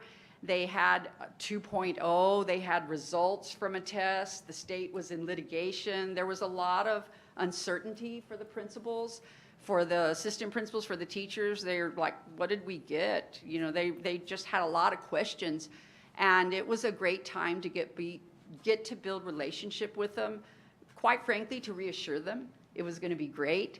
I used a lot of connecting myself to Ms. Romero, to Dr. Cortan, so that they would know that I was united with the people that they know, and that I was there as a retired educator to bring another layer of support to them. So that support continued in the spring, and that's where we did get a little granular. That's where I've included it in your packet. That's where we became like a stat team and a specialty team for the principals. So in that one right here, if you see down at the bottom, we provided stats, calculations for them. The kids took, this is Kano 9th grade campus. It was the last campus I saw, but I was so impressed with their spring benchmark results. And so I'll explain that a little bit. And so I just chose to feature them. They're impressive to watch because they're a 9th grade campus, and it's such a humongous big place. And so you want to know how learning's doing in a place like that. So as we came up beside them, myself and the content specialist, I kind of presented it to the campus administration, their principal, their instructional coach, their assistant principals. I presented it like, I know you know how to do all of this, but I know you're also super busy. So we're coming beside you to support you. We're coming with math calculations to show you some stuff. The content specialists are coming beside you like specialty coaches for your teachers. And if you choose, maybe you'll want to regroup and do some of this. So with the math calculations that we did, at the bottom, we started with the 2023 STAR. That's what they did in the first 2.0 administration at Kano. And that's all first-time testers. They take an algebra test, they take a biology test, they take an English 1 test. So they had to write that extensive essay. They had to operate at a high level in math. And you can get A, B, C, D, F on this test. And that's shown in our color scheme, dark blue to the right. You know, the state calls it, you've mastered it. Well, you've made something like a 90 to a 100 on a test. If you've gotten the meets area, which is, you know, very nice, acceptable, great, you've accomplished like an 80 to an 89 in that range. The green is like a C. You're approaching some good mastery, but that would not be quite enough. But the state gives the kids credit, and they get to graduate with that. So in there, if you see the 22, 23 down at the bottom left, you see that the overall grade, if it was ever released, which it wasn't, was an 82%. That's the overall grade for Kano. The year prior, Mr. Powers, you remembered it being a C. It was a 77 overall. But in this 22-23, first year of 2.0, it was at 82%. And you can see that that they're operating for every 100 kids, 84 of them met at either that C, B, or A area. Then what we did is we measured the 2024 benchmark. That's what impressed me. Okay, if you can see beside it, and that's what I wanted to share to your campus leadership at Kano, because from there they regroup and they decide what will be their next steps for the next 4 to 6 weeks. That's where they were already 6 weeks before test time operating at 81% approaches, 42% meets, and 5% masters. They're not done yet. That's impressive. That's impressive to already be at that type of level. When you see the highlighted green, 2024, that's a service that we did for every campus. We set up the end in mind goal. You want to get an A on this test? Well, let's figure out how much approaches, meets, masters you need. If you were a C, do you want to get a B? It's, you know, you be practical with their stretch growth or their typical growth. So they calculated, the campus administration, we were also beside the teachers. The teachers really like the process. Teachers are very, they like to know the end in mind goal, and they want to know the algebra team. So if between the 4 of us teaching algebra, if we can pull this off, we're going to get this, yes, you are. So you become like a stat for them to support. Is a principal in Harlingen able to do that themselves? Absolutely. It's a lot of work. It's just like a head coach of a team. He can figure out all his stats. He can run special coaching. He's the head coach, but he relies and is a very effective head coach when he brings in the specialties to help support him. So they set up their goal for 89, 61, 16%. This is where I saw them get very excited. This is where you start being very specific and you start being very data-driven. We came up with a base, and if Tanya, could you click it? Yeah, could you click it? This is a tool that we use. So if you see it going vertically down, we found, like if you see the blues, we found 23 students, and they know the names. They had all their stats there. 23 students that were already A students at benchmark. And then there were 123 students at Kano algebra. They were B students already. But we want to stretch them. We want to find what's that math in that area that tripped them up and bring deliberate, intentional help for them there. Then when they do their SAT, they won't miss that again. But it takes intentionality. Algebra teachers teaching all of them in a class. This is a proposal to bring them into groups with a content specialist beside me, because I won't dare talk to algebra teachers about how to teach their algebra, but the content specialist has a lot of credibility because that's all she's doing. So we propose that 123 students with a plan on how to teach them. When June scores come, we'll bring you another report. Out of those 123 bubbles, how many went on across to get the A versus the B? We'll show you in June, when those results come, out of the green, the C kids. How many of those C kids went on across and became a B? We might even get a tail-right performance. A C kid turns into an A kid. Because once the teacher figures out what it is that's tripping them up in the algebra, they can help them. So this is, a vertical, it uses colors. Dr. Pettis said, I don't like red. Those are universal colors, right? Immediately when we see red, we know there's trouble. When I get my lab results from a doctor, it'll tell me red, my heart starts pounding. Like, what's going on? I need to go see Dr. Muniz to give me better medicine, right? Or ask the doctor to give me better medicine.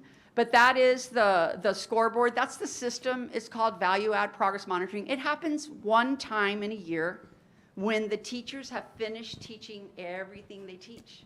And you take this benchmark. And then from that benchmark, we try one more effort to find what's tripping the kids up. Content specialists, stats that tell you who they are, lots of motivation for the kids, and try and help them. And then when June comes, we'll see how they did. And then if we go to the very last slide, and we get into, that's the 23-24, 2.0, year 2 of it. Next year, same thing, it'll be year 3. But the thing that's exciting about next year, and I've been telling, as I visited every principal, I said, what's going to be different next year than this year? And the elementary people say, well, now we have elementary content specialists. Before, we used to share them. So they're excited about that. They have their own RLA, they have their own math, and they have their own science social studies. They're also excited about, they're going to get a lot of support on curriculum. These teachers are going to be brought face to face with the content specialist. That is, there's no comparison. We learned in pandemic, if you watch little kids learning on the screen and their teacher was talking on their side, it's not the same. So for such a heavy lift that 2.0 is, such a rigorous time of teaching, we want to be able to bring them that support. So the teachers are very excited about that. The principals are also excited about going through a full year, seeing everything that happened. They learned instructional rounds, or they practiced them. They practiced peer-to-peer. They practiced all the instructional core supports, many walkthroughs. They saw the support that Value Add could bring them. And I think once you've been through a year and you know what it is, and that's what it's going to be, just more support, they feel excited about it. And I mean, you could speak with each of them. Y'all know them for more years than I do, but I'm optimistic that it's going to be some good results this summer to show the teachers and the principals and also the kids and the parents, wow, you did great. You know math, you know reading, you wrote well. So hopefully it'll turn out something like that. Questions, anything on the process? Right quick, I'm just going to kind of bring it all together because part of why we wanted Mrs. V to come forward is so that she could tell you a little bit about the support that she's offering principals. I think the bigger picture of what we've been working on, I also want to share that and articulate that as well. Because when you heard Mrs. Garza come up here and speak about the elementary and secondary content specialists, that's going to be a game changer for our teachers because they're going to have a very different type of support. But I'm going to go back to an even bigger concept.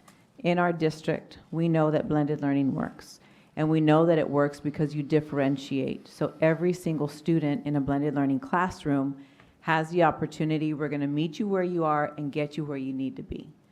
And all of the instructional leadership work that we're doing, inclusive of what Mrs. V is doing at the campuses, is doing just that.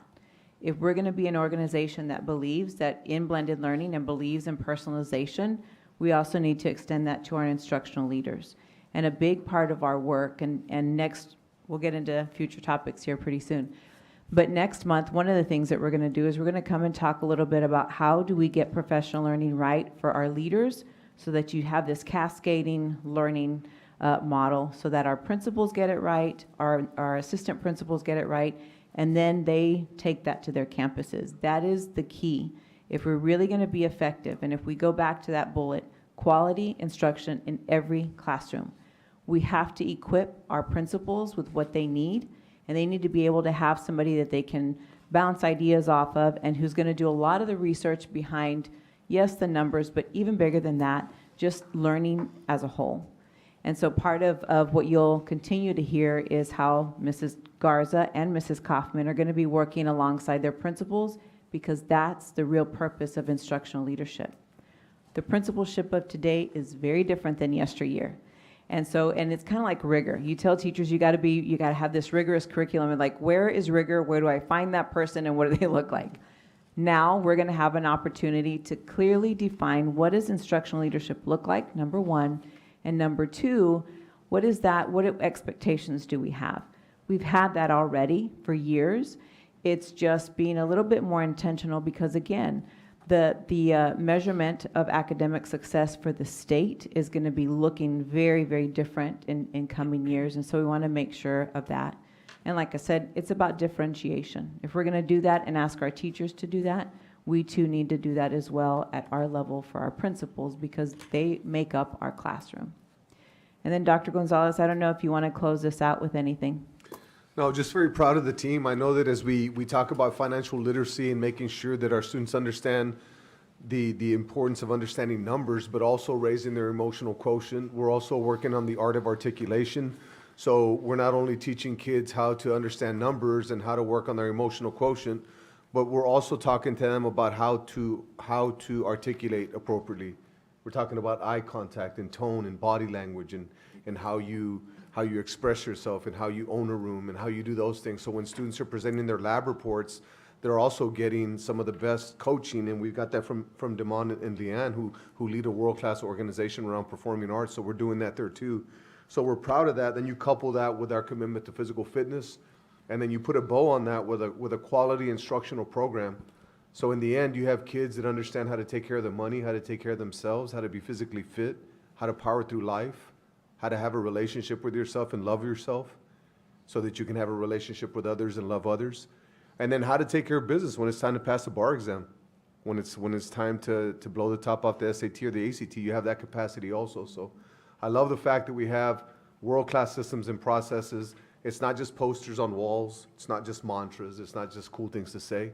It's nitty-gritty work, and that's what's awesome. And we're doing that all in a love-based environment that's very strict, and we like that too. We want very strict environments that are very love-based, where kids know we're not messing around because we love them and we care about them. So very proud of the team, excited about the future, amped up about the results that are coming, and I want to emphasize we're not chasing letter grades and not chasing distinctions. The letter grades are going to be a byproduct of the systems we're talking about. Just like great coaches, they don't chase W's. They work their tails off in the preseason. They put good game plans together. They execute, and the W's are a byproduct of that. So it's coming, but it's going to be because of the hard work. Mr. Chairman. Wonderful presentation. Thank you for all this information. And I just, the big picture, from a big picture point of view, the vertical and horizontal alignment is fascinating. And, just going what you just said, Dr. Gonzalez, about lagging indicators and leading indicators is what we're looking at. And making sure we have these leading indicators. Yeah, we're not chasing this, but that's really what the results we want. Right. That's the results we should be facing. And so my question is, are we going to be able to see this information for each school? We generally do. Yes. What I'd like to see, if possible, is this information on the websites, each independent. I don't know if that's possible, but I'd love to see that on each school's website. So it's right there. Yes, sir. You know, it'd be nice to have that dashboard, to be able to say, hey, this is where we're at, this is what we're doing, we can be proud of it. And, hey, maybe we gotta do some work. Yeah. We gotta do some work, and we gotta own up to it and say, hey, we're working on it. Amen to that. I mean, it's like putting our blood work up on That's the, right. on the web. That's right. If cholesterol's high, get after it, man. I think that's one of those things where we do have campuses that are excelling in certain areas, and we have some that need to address certain areas, but such is life. But I think that's a great idea, so that parents and community members can see how we're doing across the district. And I wanna welcome you. I know you've been here for about a year, or maybe 9 months, no, actually 7 months, right? 7 months. You're doing a great job. I hear great things from the different principals. Continued success, and thank you for all your support. Mr. Powers, yeah, just a question on the data that was presented today. It's my first year here. Yes, sir. Is that new data? Is this new information that's now available to our principals and teachers, or is it refined? I think there's always been a system that measures learning, because it's measuring learning. Yes. So this system probably was a different approach to it, because it was kind of taking a stat approach to see where we could go very specific with content specialist on the learning. But yes, I've seen data that's been prepared by Harlingen, and they always had a system to communicate the learning. Yes. The learning, how many kids were approaches, how many were meets, how many were masters, what does that compute to in a letter grade? But at this point, it's free, and they also, I know they did, Mr. Romero and Dr. Cortan, had a way to look at spring benchmark and what do you want to do those last weeks before. Okay. I would say yes. Yeah. Well, I mean, it feels to me very, very refined. It feels very type. I love the play, and as we keep running the play over and over, we're gonna do it better and better. I feel like our teachers just need to be told, where are we? Yeah. And is it I need to know where my kid is. Instead, it's like bowling in the dark. Oh, I think I did good, but I can't see the pins. Right. So what adjustments do I need to make? And so I feel like you're getting us there. Our team is getting us there, and I'm excited to see what happens this first go around. But I guess my message is let's get the information to the teachers so they know what to do, because otherwise it feels like I'm just feeling around in the dark, and you know, it's not fun to work in that environment. And I think that's getting better. And I got to be with your teachers. I remember Milam Elementary, we came with what we call a very internalization of the grades that you earned. So the teachers were, and you have them engage in it so they understand it. And at the end, they're always learning. And so when they see something like this, they're saying, so we just need to get these kids just need to get 5 more questions right. And then that means, because the teachers very much want their kids to master, to meet, because that means they learned. If you know, a C is a C and B is a B, and those are those state tests. And so the teachers that I was around, because we would be half a day with administration, half a day with teachers. The principals would choose which teachers they'd bring with us. Some chose their department heads. Some chose the entire testing team. 3rd, 4th, 5th, 6th, 7th, 8th. You know, they all had and they had that autonomy to select what they wanted. But the teachers were very excited with setting goals with the kids, being able to show a student, you got this grade last year, but we're going to get this grade this year. We want to go at least 10 points higher. And so the little kids would color up their targets. None of it's new, Mr. Liao. It's just packaged. And we're coming with a lot of support right beside the teachers, right beside the principals, to never rattle them, but to reassure them. That matters the most, because they can be amazing teachers, but if we get them nervous, they get fearful, they think they've done bad, there's no bad. It's just that's where they got to. And we have to figure out, like scientists, how to teach the math No, differently. yeah, effort is effort. We just need to make sure that effort is the right effort. That's right. And I will say, if you all have been here for a while, you probably remember NIHouse.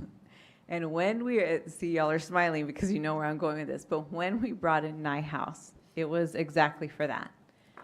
And so at the time, our pre-K, our early literacy scores were not where we wanted them to be, and our kinder readiness was dismal. And when Mrs. Romero came in with Mrs. Avides and said, look, we've researched it, like this is the very best that we need to get this in our system. And it took a little while, it took a couple of years, but we closed a 35-point gap in kinder readiness. But it was because we did exactly what you said. Like, how do you bring clarity, and how do all your systems have to align? And we got a lot of questions, we got some tears along the way, but that was part of the journey. And so the other day, whenever we met to get ready for some of this content, I kept on bringing the ladies back to that, because for me, we learned so much with NIHouse. When you're clear and you have a path that everybody can understand, boy, does it make things fabulous for teachers, because we can understand it at our level. Really, the people that have to understand it are the classroom teachers, because they're the ones that are executing those plans.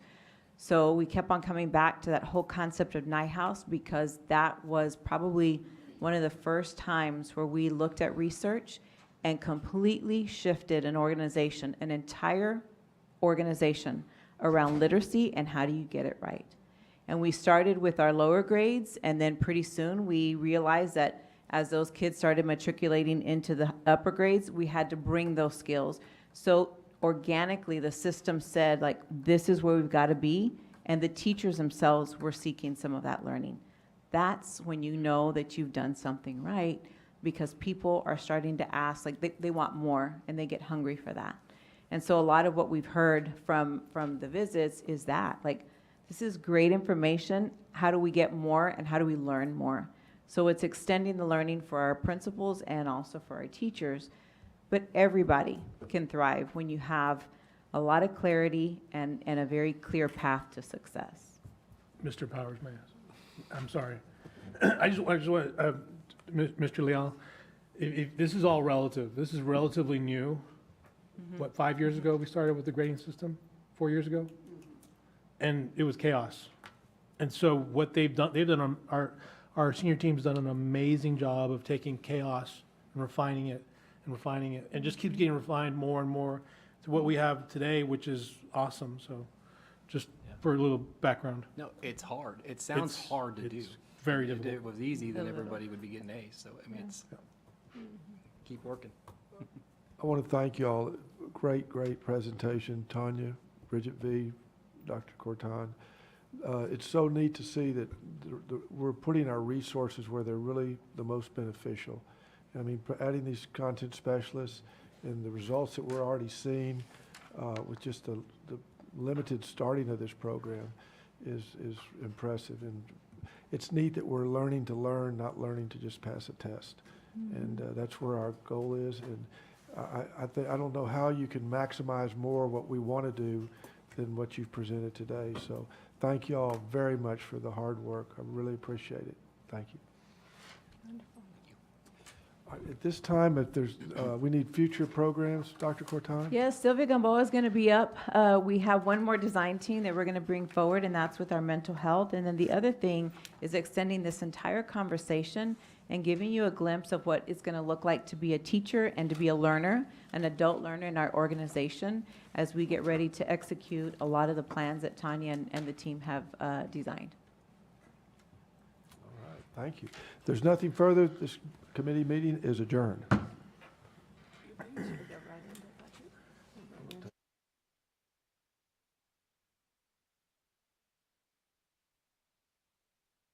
Quick break, and then we'll come back for budget workshop. Thank you.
and budgets to balance. Yeah.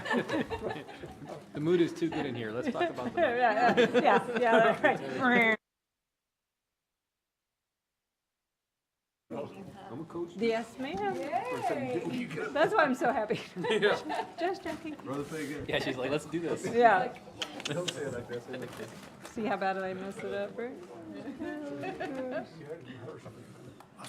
All right. Ready? Okay, here we go. All right.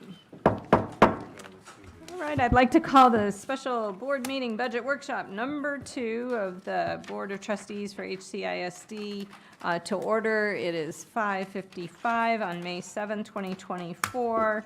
And we are excited about the topics that we're going to be covering today. So I'm going to go ahead and call to order, and we do have a quorum. So our first item is public comments for agenda topics. Do we have any, ma'am? Madam President, there are no requests for public comments for agenda topics. Thank you, Ms. Trevino. So moving on to matters related to business services. Mr. Mendoza, will you present the consideration for approval of lighting fixture replacements at Bogus Stadium? Thank you, Madam President, board members, Dr. Gonzalez. So item 3A is the consideration for approval of lighting fixtures replacement at Bogus Stadium. So we solicited quotations for that purpose from 3 vendors under the Bible contract, contract number 677-22 for parks and sports field lighting products and installation services. So the request was sent to 3 vendors again. 2 of them responded, and they are as follows.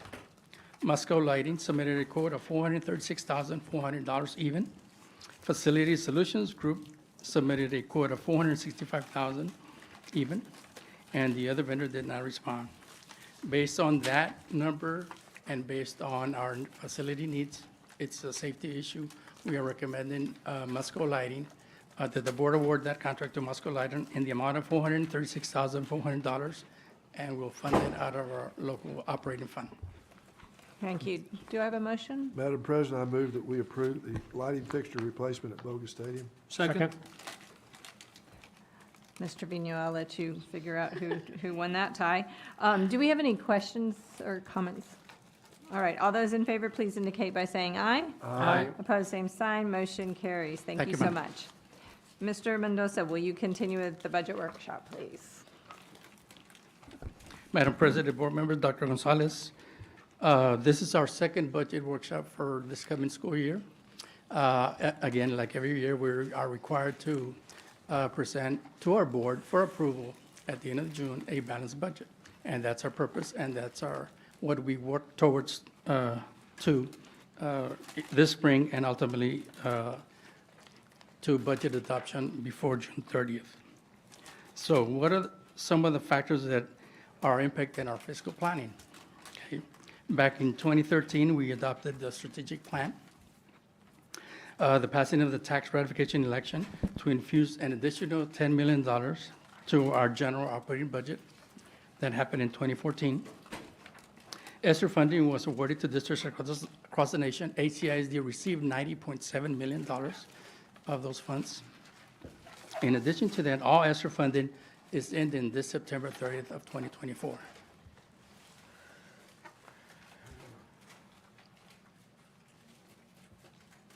On our slide here, you can see our enrollment trends in a graph, starting with 2013 all the way to 2023, and you can see the decrease of our enrollment during that period. Again, this is critical to funding for our district, and we must keep that in mind when we all work on developing a balanced budget. So all these factors impact our funding projections. So our next slide outlines our student movement. I think this is one of the questions that Dr. Perez had as far as where are our kids moving within the Region 1 area. So as you can see, this is a Region 1 report that was provided to us in early March. So this is a comparison of our snapshot date of 2023 as compared to 2024. Overall, within Region 1, we had a net gain of 37 kids. And on the left-hand side of this particular graph, you can see For example, Brownsville ISD, the blue bar are the kids that we gained from Brownsville ISD. The red bar are the kids that we lost to Brownsville ISD. On the right-hand side, you can see, for example, in Brownsville ISD, there's a blue bar. We had a net gain of 31 kids for our district that came over from Brownsville ISD. The other one that we're always interested in, IDEA Public Schools, we had a net loss of 33 kids to that particular charter school. Right above that, Montessori schools, we had a net gain of 45 kiddos from that particular charter school. Further down the line, San Benito ISD, we're always competing with our kids. We had a net gain of 36 kiddos. Los Fresnos ISD, we had a net gain of 16 kiddos compared to this particular year as compared to last year. So this is the overall movement of our kiddos within Region 1 area. Overall, we had a net gain of 37 kiddos. That translates to about $220,000. Yes, sir. Raymond, that red line on IDEA really bothers me. Do we know where we lost them, at what grade level, or was there a predominant grade level that they're leaving and going over there to? This is the overall district, but we can certainly get those numbers for you, sir. Yes. I do not have a per grade level loss, but we can certainly try to get that for you. Yes, sir. Okay. Through our PIMS department. It'd be interesting to see if there's certain classes that Grades. we're losing, or if it's just throughout K through 12 or whatever. What classes are they teaching out there now? I mean, they were adding grades every year. That's all the way through high school, elementary, middle, and high. They're all the way from K through, well, okay. And is this for IDEA and Harlingen or all? All idea. Yeah, I believe Mr. Romero is telling me that most of them were second grade? You see the pattern in Second grade. second grade. You see a pattern in second grade. That doesn't take into, We, What about, sorry, was someone asking something? Okay. Go ahead, South Dr. Texas Carrera. ISD. where's that? I'm sorry? What about South Texas? South Texas ISD, it is here. Let me see, South Texas. I do not see it. But we can certainly get those numbers for you. Yeah, I don't see this it is listed very on- good information, so taking time to digest it. Yeah. Do you have a comment, Mr. Leo? Quick question, Dr. Ryder. This is great. I'm interested in the South Texas ISD data, but also in Harlingen, we have a real unique situation where we should be receiving a number of private schoolers at the 6th grade or at 7th grade level, and then again after 8th grade, just because of the dynamics that go on here. I'd be interested in tracking the kids that come in from our private schools in the area. Because we really, I mean, we lose some of those kids to South Texas. Probably more than we want to know, but we need to know. But we'd love to track that over time to see how well we're doing keeping some of those kids here. Perfect. Yes, sir, we can. Thank you. Good questions. Thank you for the data. So our next slide contains our preliminary revenues and appropriations for 2024.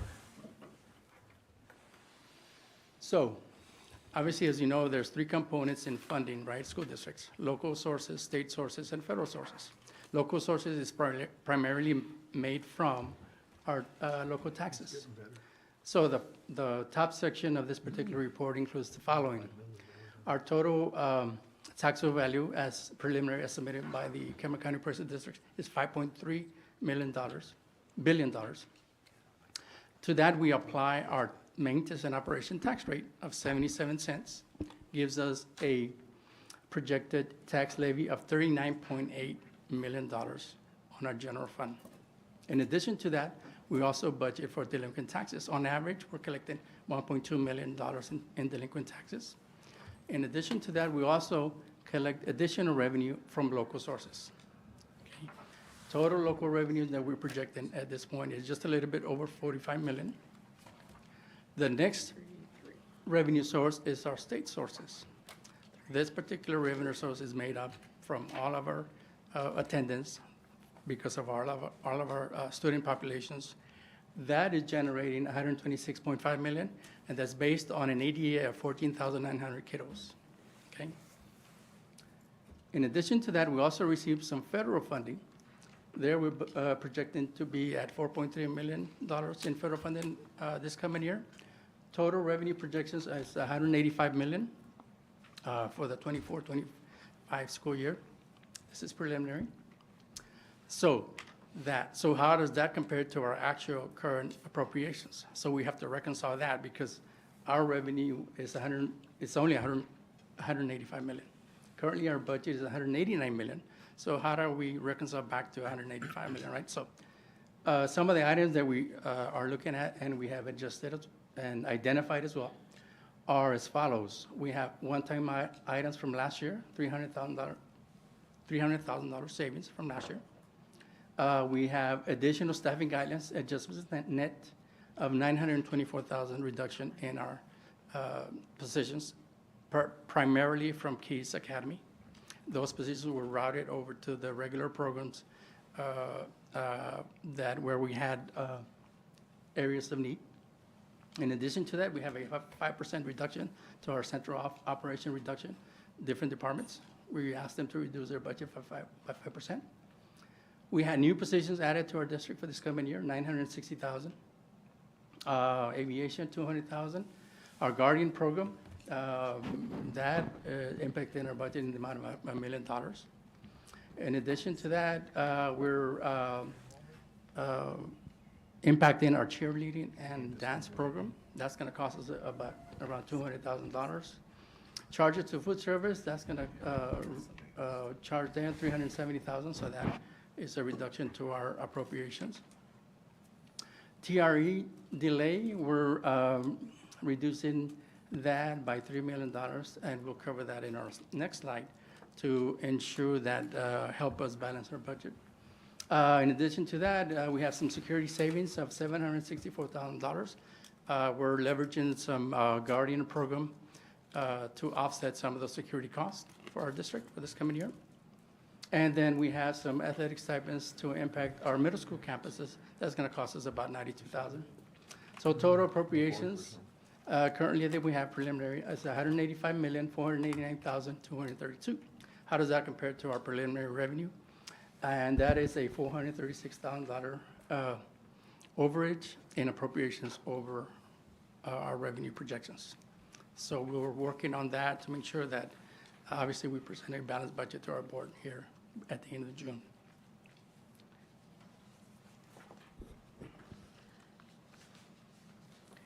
So speaking of TRE, our next slide contains a listing of our TRE projects and how we are using them to fund our regular program and to get us to a balanced budget. So the project listings are as follows. We have a maintenance tax note of $1.1 million. And it's a 10-year note. We're in the middle of that particular 10-year note. Building insurance policy, we are budgeting $1.5 million. Maintenance department TRE capital funding, big ticket items, we're budgeting $760,000 for that department. Facilities salary budget, $154,000. We always budget school security budget in the amount of $500,000. We have a project at Kano Academy metal wall replacement. We're budgeting $275,000. We're working with our Habitat for Humanities Theater Arts remodel program. That's about $350,000. High School South Main Gym, HVAC renovations, $450,000. So our Guardian radio communication system that Mr. Tapia talked to us about during our facilities meeting, $1.5 million. Lighting, LED fixtures, poles, upgrades, $110,000. And school marquees, LED lighting projects in the amount of $225,000. And then we have the TRE delayed projects of $3 million, which gives us a TRE budget of $7 million. Okay.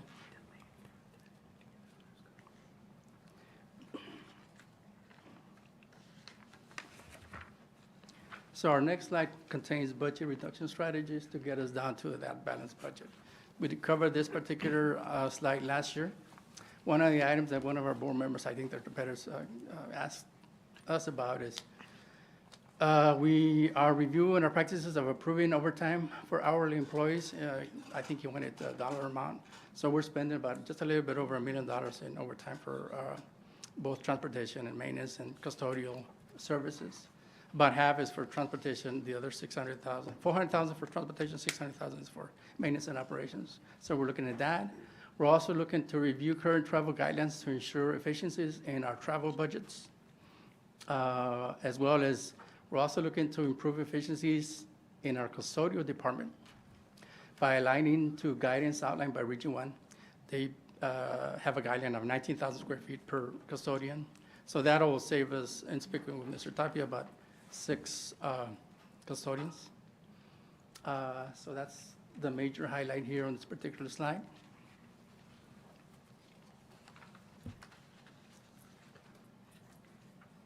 So our next slide, we have enrollment numbers that are based off of our PEAM snapshot date. Again, this is just a visual of where we were in 2015, 2016 as far as enrollment. We were at 18,650.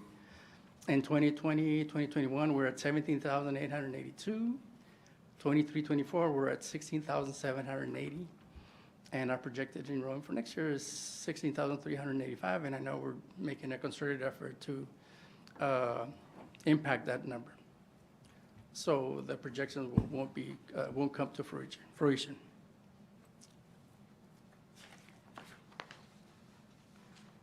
So the next slide is how much our 1 percentage point of attendance, actual attendance impacts our budget. I apologize for that, but more or less every percentage point in attendance costs us about just a little bit over $1 million. So that's how much of an impact that attendance rate has in our district. And next time I'll fix that. Sorry about that. So the next slide, we have our tax rates. And through compression and through the legislature, because of tax relief, our tax rates were as follows. So in 2018, 2019, our total tax rates was $1.31, okay? But through compression and because of our property wealth growth, we're down in 2024, we're down to 93.5 cents, okay? As compared to the previous year, that was a 22-cent decrease, both because of compression and because of special session from our friends in Austin. So our taxpayers had a reduction of 22 cents to our tax rate for ATAZ this year. Our next slide, our next slide is how we rank as compared to other school districts within the Region 1 area. So this is from highest to lowest. So highest is that school district up above, they're at 132. And we ranked, we're one of the lowest, we're ranked 23rd in tax rates. We're at 93.5 cents. There's 3 other school districts below us. Point Isabel, Edinburgh, Los Besos, and then it's us as far as lowest in tax rates.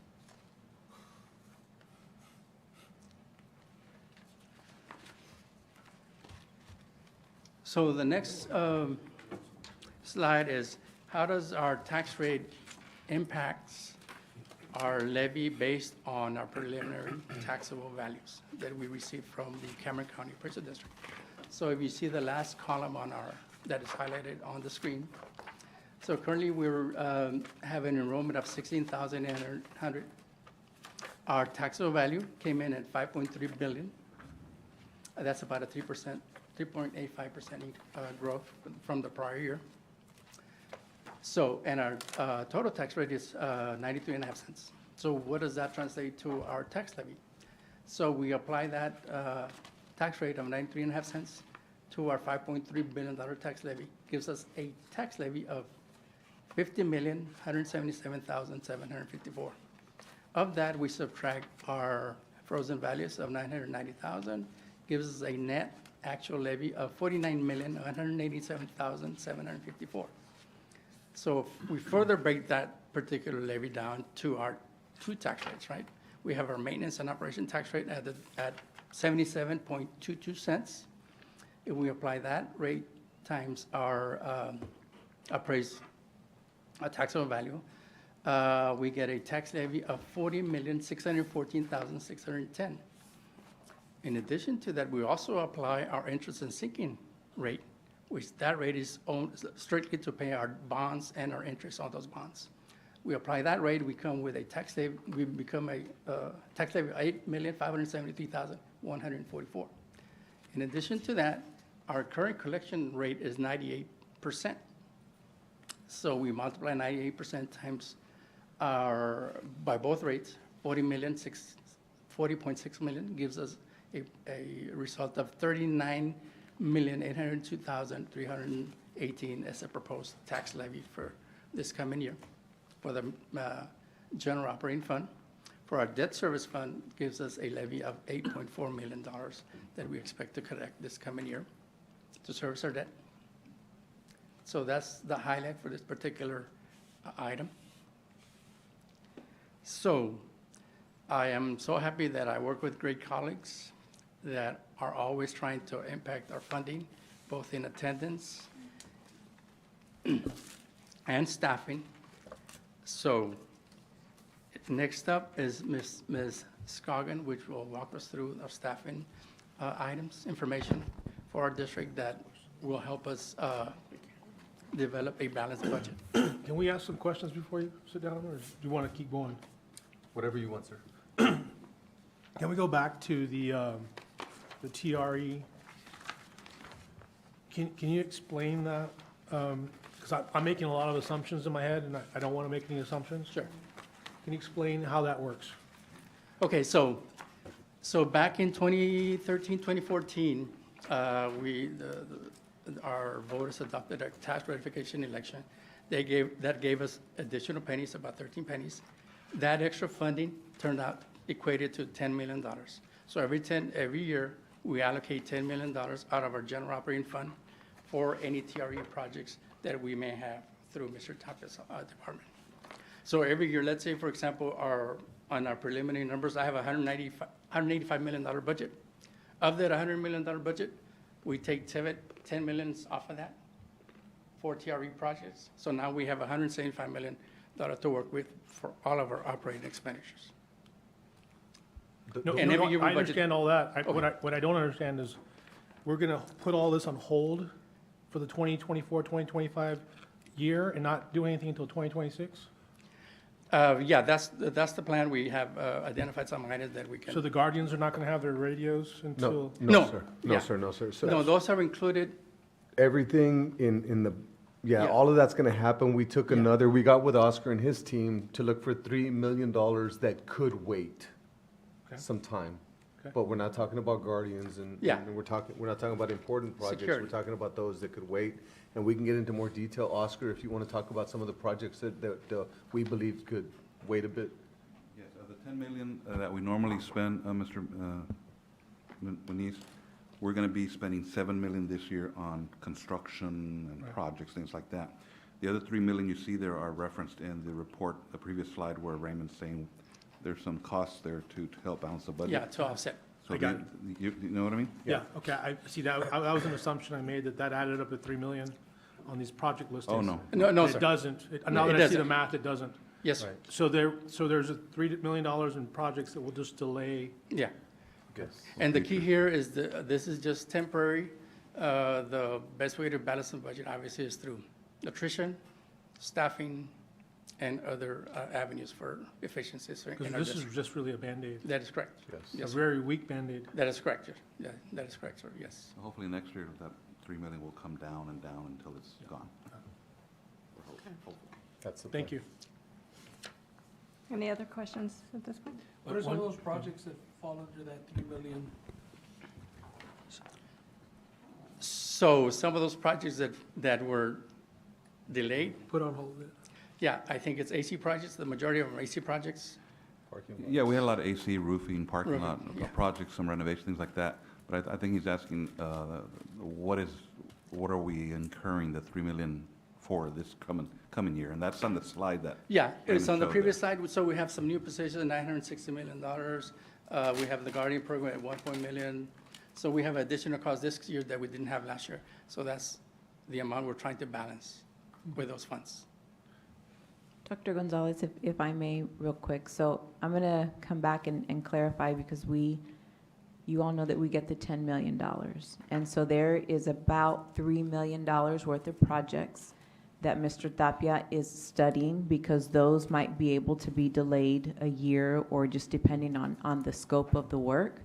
And we can certainly bring that to our next budget workshop so that as a board, you can look at some of those projects and also be aware of that. I know that Mr. Tapia has been assessing all of our facilities and doing a great job with looking at where can we delay certain projects.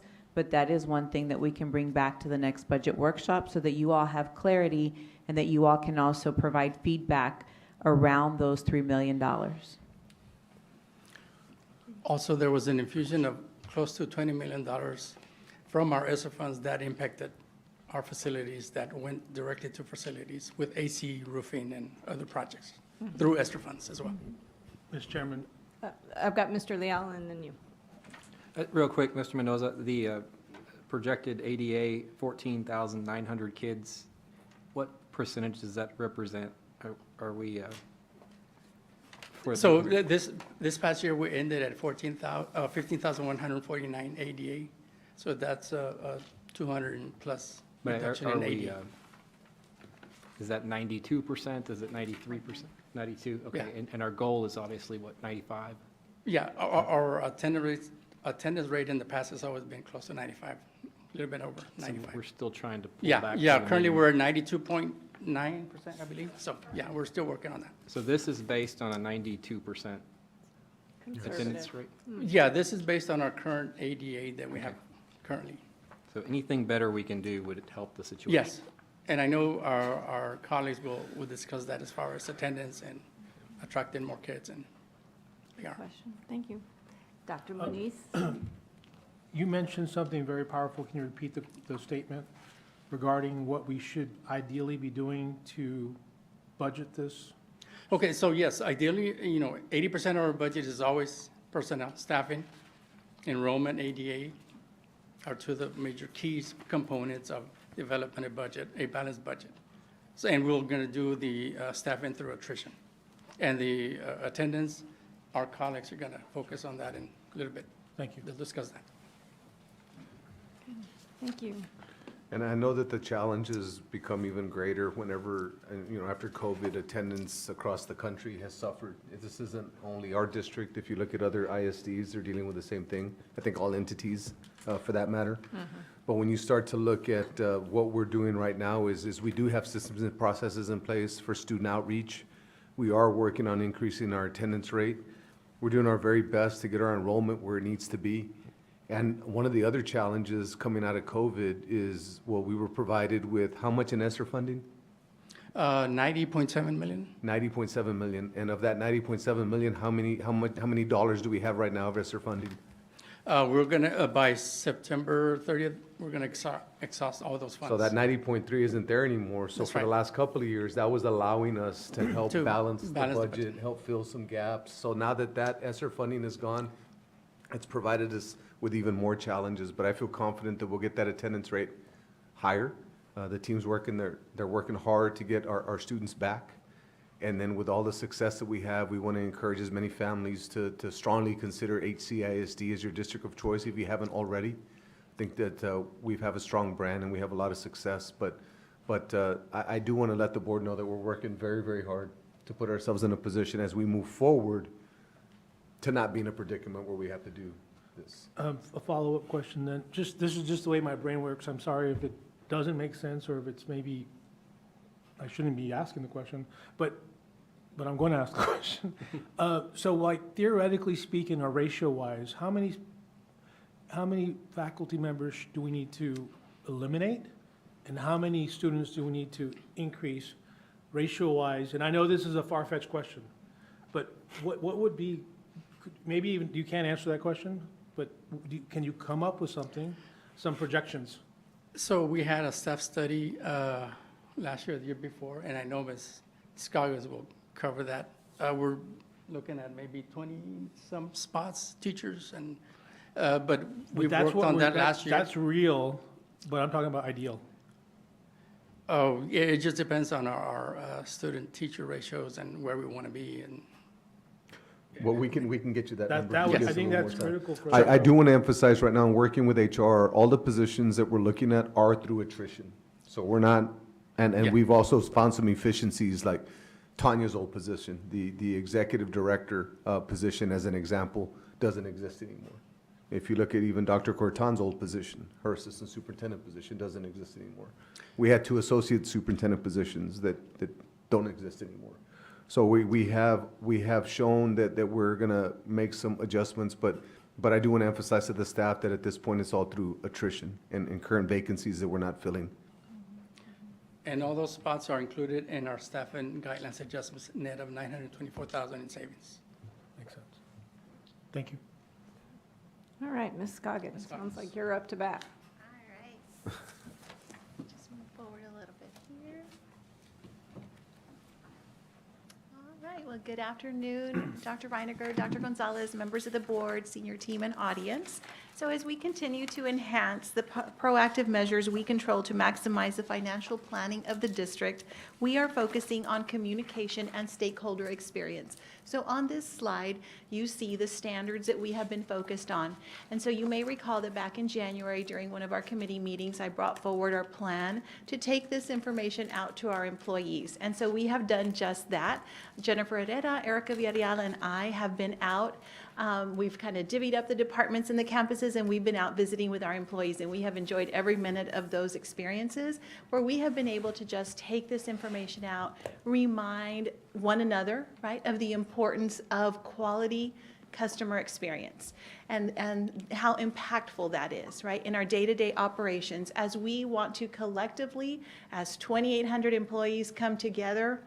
We want to continue to share our story. And we know that if we are those role models who are out in the community and that the experiences that we are providing in our schools and our departments to our key stakeholders, our students, their parents, and our employees, we know that makes all the difference in the world, right? We will be remembered as that district that is the choice, right? And so we have continued to focus on these standards: emotional intelligence, courtesy and respect, responsiveness, communication, and culture, because we know that when we bring these standards together, we are providing that quality customer service to everyone we come in contact, whether that is in person, on the phone, or by email, right? And we know how important that is.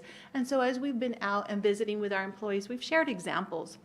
And so I'm remembering when I went over to the maintenance department, we had 3 sessions so that our employees could come in, right, in groups, small groups. And as we spoke and as there was some dialogue there, we were able to talk a little bit about that importance of just that cohesiveness as a team. So in that particular example, we spoke about how important it is for our maintenance employees to work together and how important it is to model that in front of the students, right? Because at times our employees will be working alongside our students or in a classroom where we have students, or that the general public is observing our behavior. And so we spoke about examples, about coming together and then being out in the community and sharing our story. Another example that I'd like to share, that I shared as I was sharing this information with our staff, I shared an example about being the voice, right? And sharing our HCISD story and all the wonderful things that we have to offer in HCISD that some people in our community may not know about. And so I shared an example about, if I'm at HEB, at my favorite HEB here in Harlingen is the little one off of Morgan. If I'm there and I run into someone that I haven't seen in a long time, and that individual says, you know what, I have my grandkiddos that are going to come and live with me for a little bit. They're coming in from Florida, but I myself as a grandparent haven't been in your schools in a long time. And this individual identifies me as someone who works in the district, I'm going to take a moment to say, hey, let me tell you about some of the things we have to offer in our schools. Is your grandchild a swimmer? We have a wonderful aquatic center. Is your grandchild into athletics, the arts? The list goes on, right? We have a wonderful School of Health Professions, STEM Academy. So I'm going to take a moment to share to this, this individual who may not know exactly what we have to offer. And so that's an example of just sharing our story, right? And then going that next step and saying, do you mind sharing your number? I haven't seen you in a while, or can I give you mine? And you can call me and I'll help you, and we'll help to register your grandchildren. We welcome them. You know, we can't wait to have them in our school district. And so those are some examples that I've shared and that we have shared as a team as we've gone out to visit with our employees, in just so that we're all cognizant of how important it is to share our story. And if we share our story and all the wonderful things that we have to offer, how we will continue to encourage more and more students to join our HCISD family, as well as employees. We want to continue to recruit and then retain employees to join our wonderful school district, because we have so much to offer our employees as well, right? Opportunities for career development, opportunities for professional development. And then we offer, aside from highly competitive salaries, we offer wonderful employee benefits, right? And so we offer full health insurance coverage at no cost. And most recently, that we offer 6 free opportunities to visit with a licensed professional counselor for the employee and the employee's family. And so that went into effect in February. We've had about 15 employees who have taken advantage of that wonderful initiative. And so those are just some of the ways that we continue to market our district, so that we continue to grow our HCISD family, and so that we continue, you know, to encourage others to join us. Equally important is, again, looking at areas where we can be fiscally responsible. And so when we think about staffing and we think about our staffing guidelines, we have staffing guidelines in place. Not anything new. We have always had staffing guidelines in place. And we have monitored our guidelines as we have moved each year, right, and planned for the following year. We have staffing meetings with every principal individually. Mrs. Romero, Mrs. Kaufman, our directors, Dr. Alvarez, Mr. Ochoa, and Ms. Garcia and I will meet individually with our principals, and we will let's look at the projected enrollment, right, for next year for your campus and the needs of your campus. So we sit down and we look at that, and then we want to be sure that we're complying with our guidelines. And so if we know that you are projected to have 15 special ed life skills students, then we know exactly what we need. We need 1 teacher and we need 2 paraprofessionals. And so we're going to ensure that we have those positions ready and staffed for the following year. But we're going to take a really good look at enrollment, right? The enrollment projections based on peak enrollment. And if we are seeing a decrease in a particular grade level, then we know that through attrition, we may have a position that we're not going to fill. And that is some of that cost savings that Mr. Mendoza was referencing on a previous slide. And that is something that we do every year. And so we start the staffing process in December, start our meetings with our principals in February, and finish up about April. And so it takes a little while to meet with each principal, but it's something that we do. And it's a great opportunity to dialogue and then come together and determine what are the particular needs of that campus. And of course, just ensuring that we are fiscally responsible. And when we talk about staffing, we look at all positions. And as Mr. Mendoza mentioned, we did have TASB come in and conduct a staffing study, as you may recall, in 2023. And the staffing consultant, she did make some recommendations on some options for us to consider. And a lot of those recommendations we have already moved forward with, because we knew that unfortunately we had a declining enrollment. And so as a consequence, right, we needed to decrease in some personnel units across the board, right? Not just teachers and teachers' assistants, but other positions as well. And through attrition, we have moved in that direction to implement some of those recommendations that were made to us. And so last year, the year before, and then this year, we see some projections there on some reductions in staffing, all through attrition. You know, and that is the way that we are able to continue to assist with balancing that budget. And so those are some items that I was looking forward to sharing with you. Any questions on my slides? All right, thank you so much. I'm going to pass it over to Mr. Juan Rodriguez. Good evening, Madam President, Dr. Gonzalez, board, senior team, and audience. I'm excited to share with you guys our campaign, our marketing campaign going into our new school year. So champions choose HCISD. Campeones eligen HCISD, right? Everything that we're going to do, we're doing it in Spanish as well. We used to have an HCISD en Español in Facebook. We went ahead and we switched that to just be the dual language Facebook page, because we're going to be more proactive when it comes to Spanish on the HCISD regular Facebook page. So when I presented to you guys, or when we presented to you guys on in December, I think it was early December. I was early on since I got here with the team. This was really the focus that we were gonna that we were going to stay with, right, which is the educational excellence, student success stories, diversity and inclusion, engaged family and staff, community and business engagement, innovative programs, parent and family engagement, which is something that we work with our FACE department and Silvia Gonzalez and her team, and then student voices as well, right? We're staying true to our story here because that's key to us. We're not going to move away from that, and we haven't moved away from that. We've only become stronger when it comes to telling our story there, and I'm extremely proud of the entire HCISD media team for allowing us to really share the story of our HCISD community, staff, and students.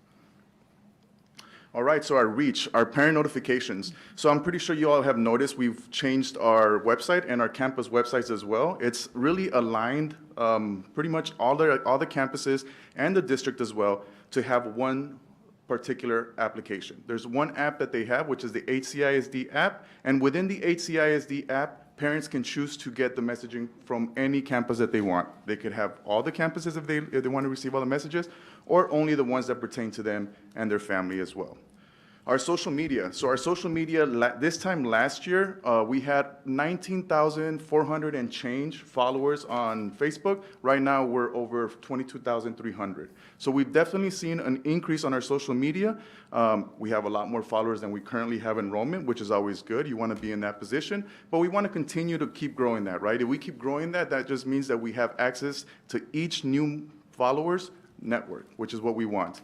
Our community outreach, I think that we've done a really good job. We've made contact and visited with every single daycare here in the city of Harlingen. We've made that connection. We had our pre-K roundup. We went ahead and visited every single one of them, putting posters up and just letting them know what we have coming up because we are the school of choice when it comes to our Harlingen community and our surrounding communities as well. Our public relations, right, that's very important to us as well. The media context that we have, you all have been a part of our aviation groundbreakings. You all have been a part of our Guardians. You see the media access that we have there, and it's just great because they help us tell our story for our district and our community as well. Obviously, we have online advertising. I'm sure you guys seen some sponsored listings on Facebook, different sponsored listings that have come by. And obviously, we have also the TV stream advertising as well.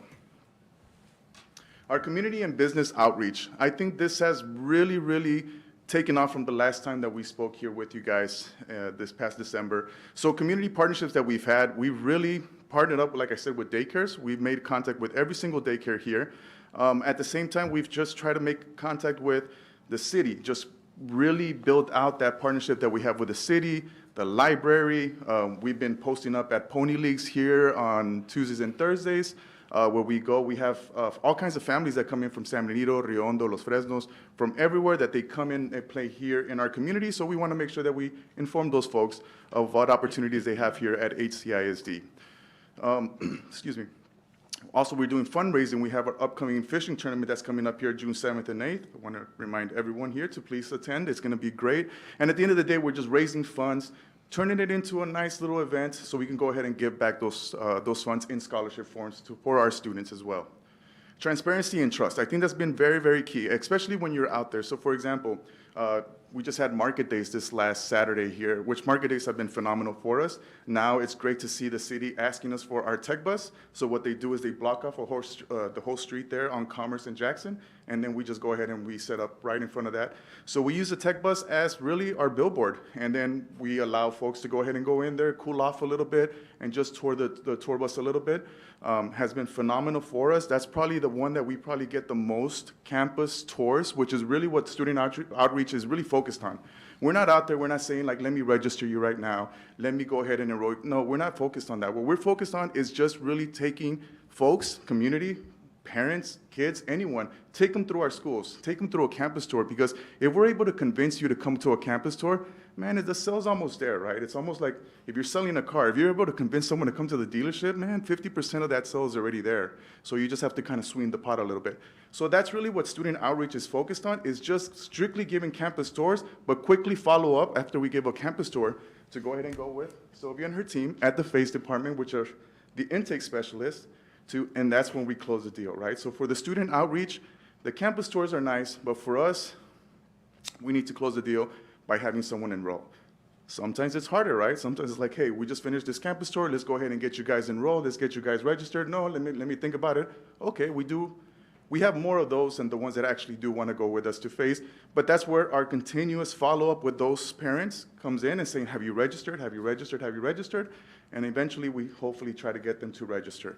So right now, we're seeing currently 806 new registrations, new to the district, right? This is new clients, new money to the district right here.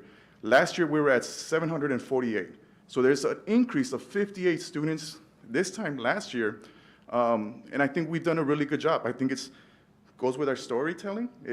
We have not veered away from our story and what we're really showcasing there. And we're being a little bit more intentional. Sure, we're out there in the community trying to set up. But also one thing that we did is we grew our department by one, which we have Mr. Lara, who's now our student outreach specialist. And that just allows us to really cast the net a little bit wider. Maybe he goes to one event, he goes to another event, and I go to another event. So we're just able to capture a little bit more ground when we're able to split ourselves up.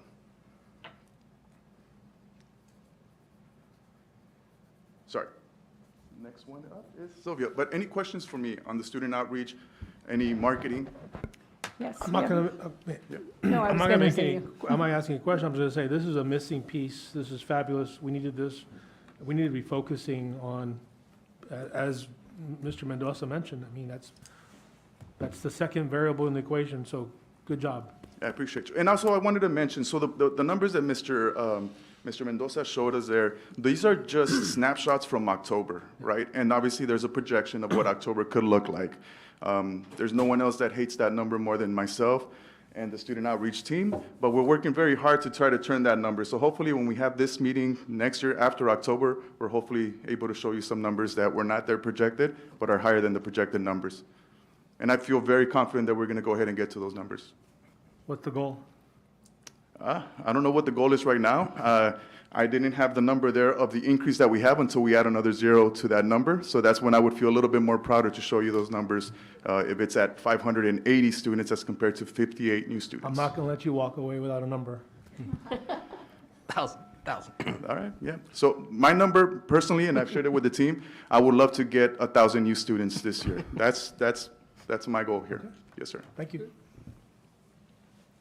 Real quick, I just, I'm sorry, I mean, you sound like you're in business, you sound like you're closing deals.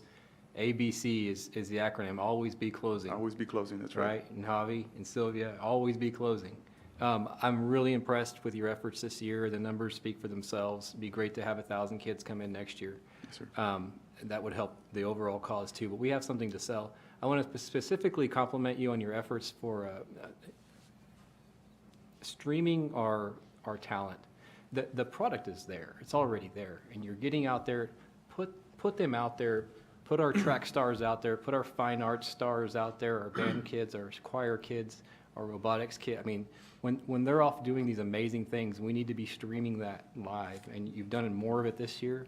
So I just want to encourage you to continue to do that, because that's what's going to spark that joy for somebody to go ahead and make the call. Go ahead and ask mom and dad, I want to be one of those kids. Yes, sir. And actually, that's a great point that you brought that up. On our live streams alone, I encourage everyone, if you haven't seen our live streams, we're about to have a live stream here for the third round for the Lady Hawks that are going to be playing here on Thursday. That's another vehicle, right? The live streams, when we're there, we're talking, man, are we pitching the district? We're constantly showcasing, we're constantly spotlighting. Mi Harlingen Querido, I kind of took that from you, sir. So I've been using that as my intro too. But it's always focused on the community, focused on the city, the great job the city is doing, the district is doing, our students are doing, not just on the athletic side, but on the academic side and the fine arts side. We have a conversation of just talking up the district itself. So hopefully folks that are listening to the stream are enjoying it and would tend to come with us rather than someone else. Or a district tennis match, or our one-act play for, I'm sorry, our one-act play for South and HHS, they're jaw-dropping good. And that's a bite-sized 30-minute or less. I mean, people need to see that. Yes, sir. They're amazing. We've got talent all over the place. Yes, sir. Great job. Thank you. Good ideas. All right, thank you. Oh, thank you. Thank you, sir. And next is Sylvia with our FACE department. Sylvia has been amazing with me, and we just only build our partnership stronger, so I'm so excited to be with Sylvia.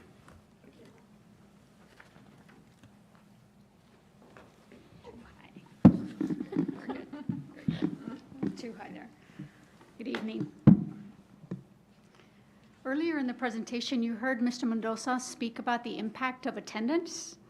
And attendance truly is a cornerstone of our students' academic success and student engagement. And so as we take a closer look at our attendance efforts and our attendance systems, we certainly have an opportunity to streamline our systems and really optimize in the area of accuracy, efficiency, and that communication piece between the classroom, field trips, and the office. So some of our strategies, thank you.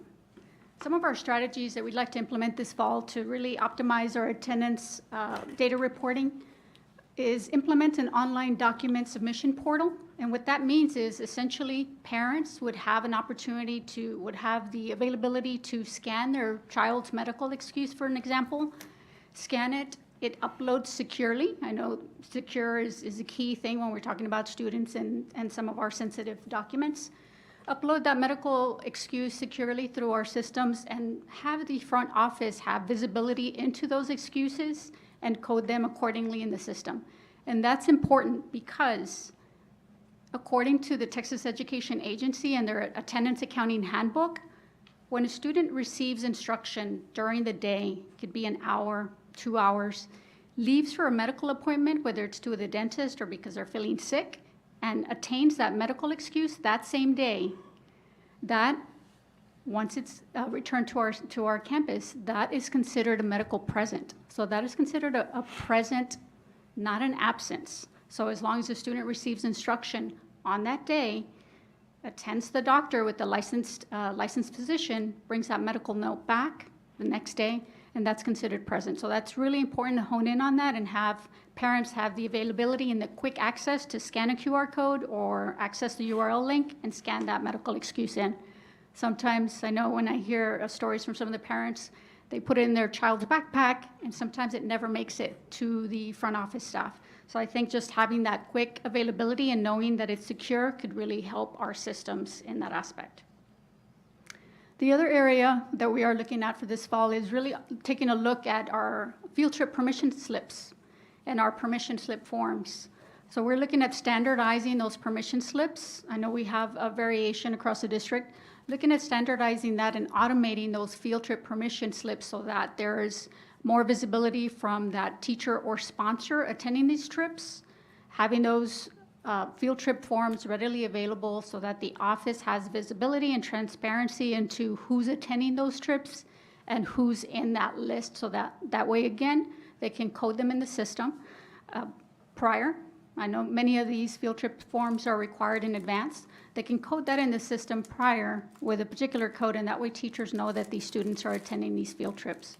So again, just strengthening the communication between some of the field trip experience forms and then our front office personnel. There are a few other items there that we are looking at strategizing for this fall, and I'll turn it over to Ms. Sylvia Gonzalez to speak on these pieces. Good evening. So I'm going to talk about a couple of more tools that we can use. One of them is going to be our on-site attendance support team.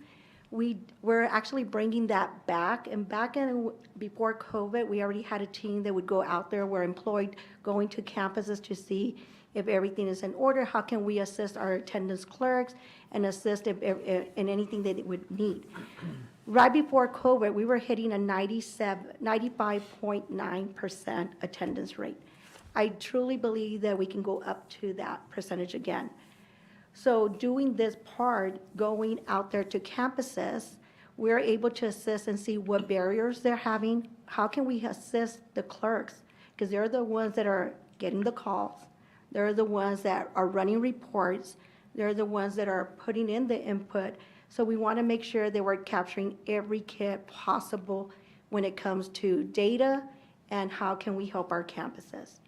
The second item over there, and I'm going to echo a lot what Ms. Garcia said earlier, was that when we look at kind of attendance matters, that is one of the roots to everything. If our students are not here, they're not learning, they're not going to be passing, they're not going to get the education that they are supposed to have. So when we look at attendance matters, we need to educate all stakeholders, from community members to our parents to our students, and to our district, to know all the information that they need to know, like she mentioned about medical excuse. What is the state law on attendance? What is truancy? What is just common out 90% rule?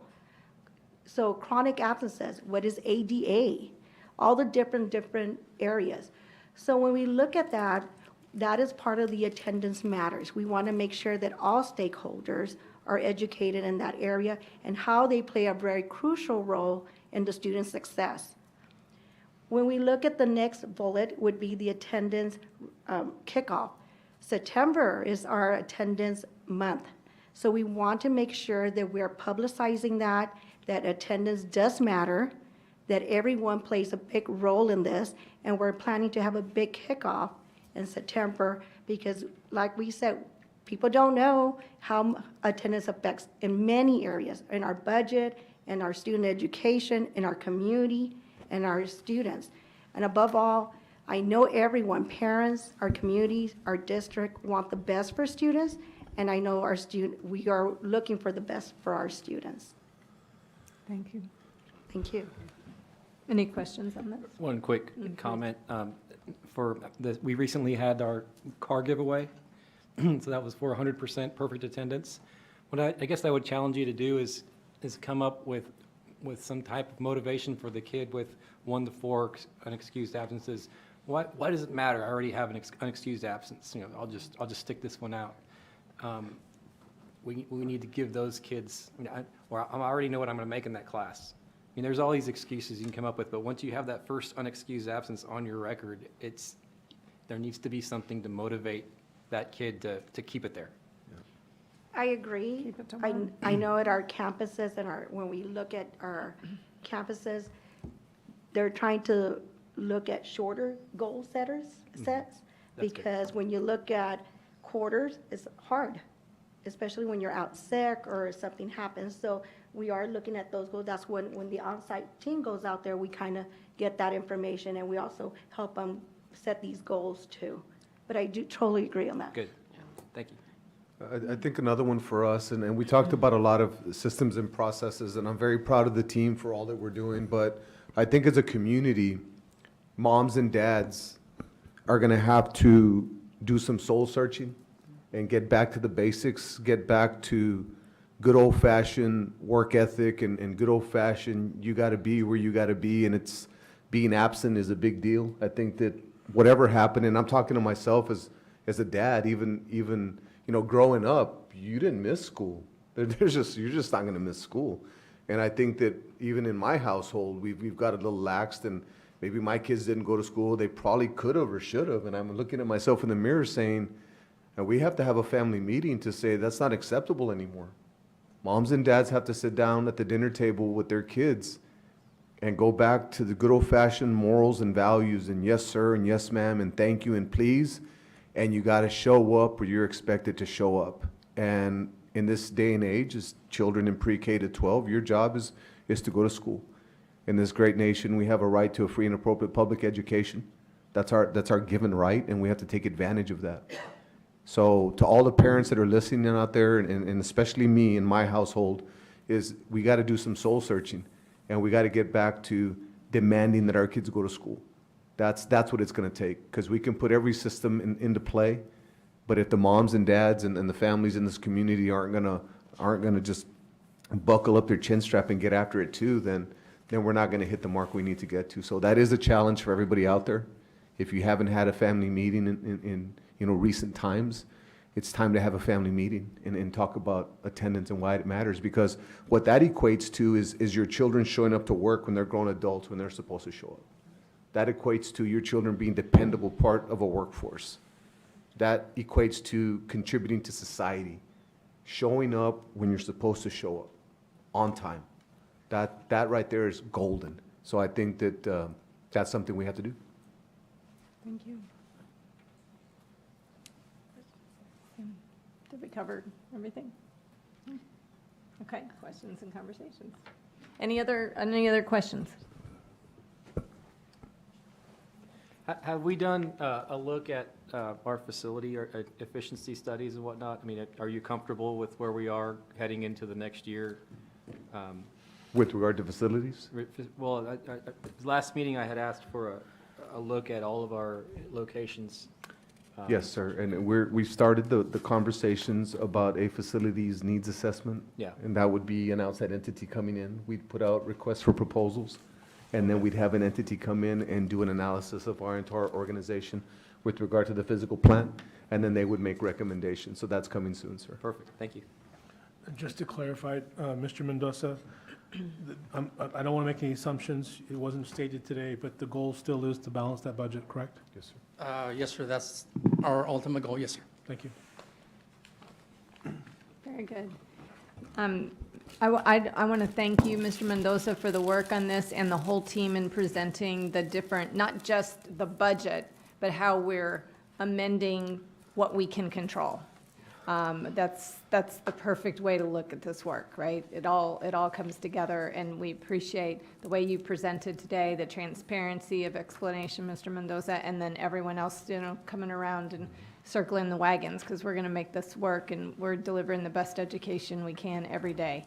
So thank you to all. Great job. Thank you, it's always a team effort. Thank you. Thank you. Thank you.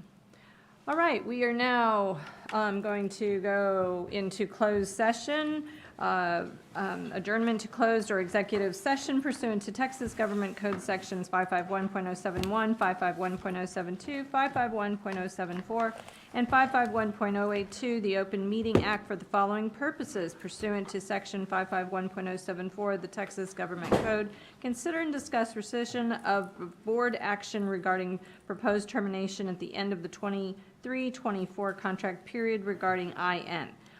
Item B, pursuant to Section 551.071 of the Texas Government Code, consultation with legal counsel regarding legal issues pertaining to rescission of board action regarding proposed termination at the end of the 23-24 contract period regarding IN. And finally, item C, discuss employment of teachers and other professional staff. We are now in closed session.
Oh, no, they put the word veggie in there.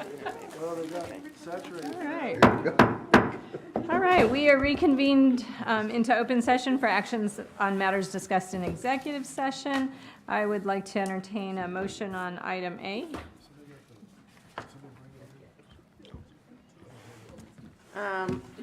Yes, I move to rescind the board's prior action to propose termination at the end of the 2023-2024 contract period regarding educator IN.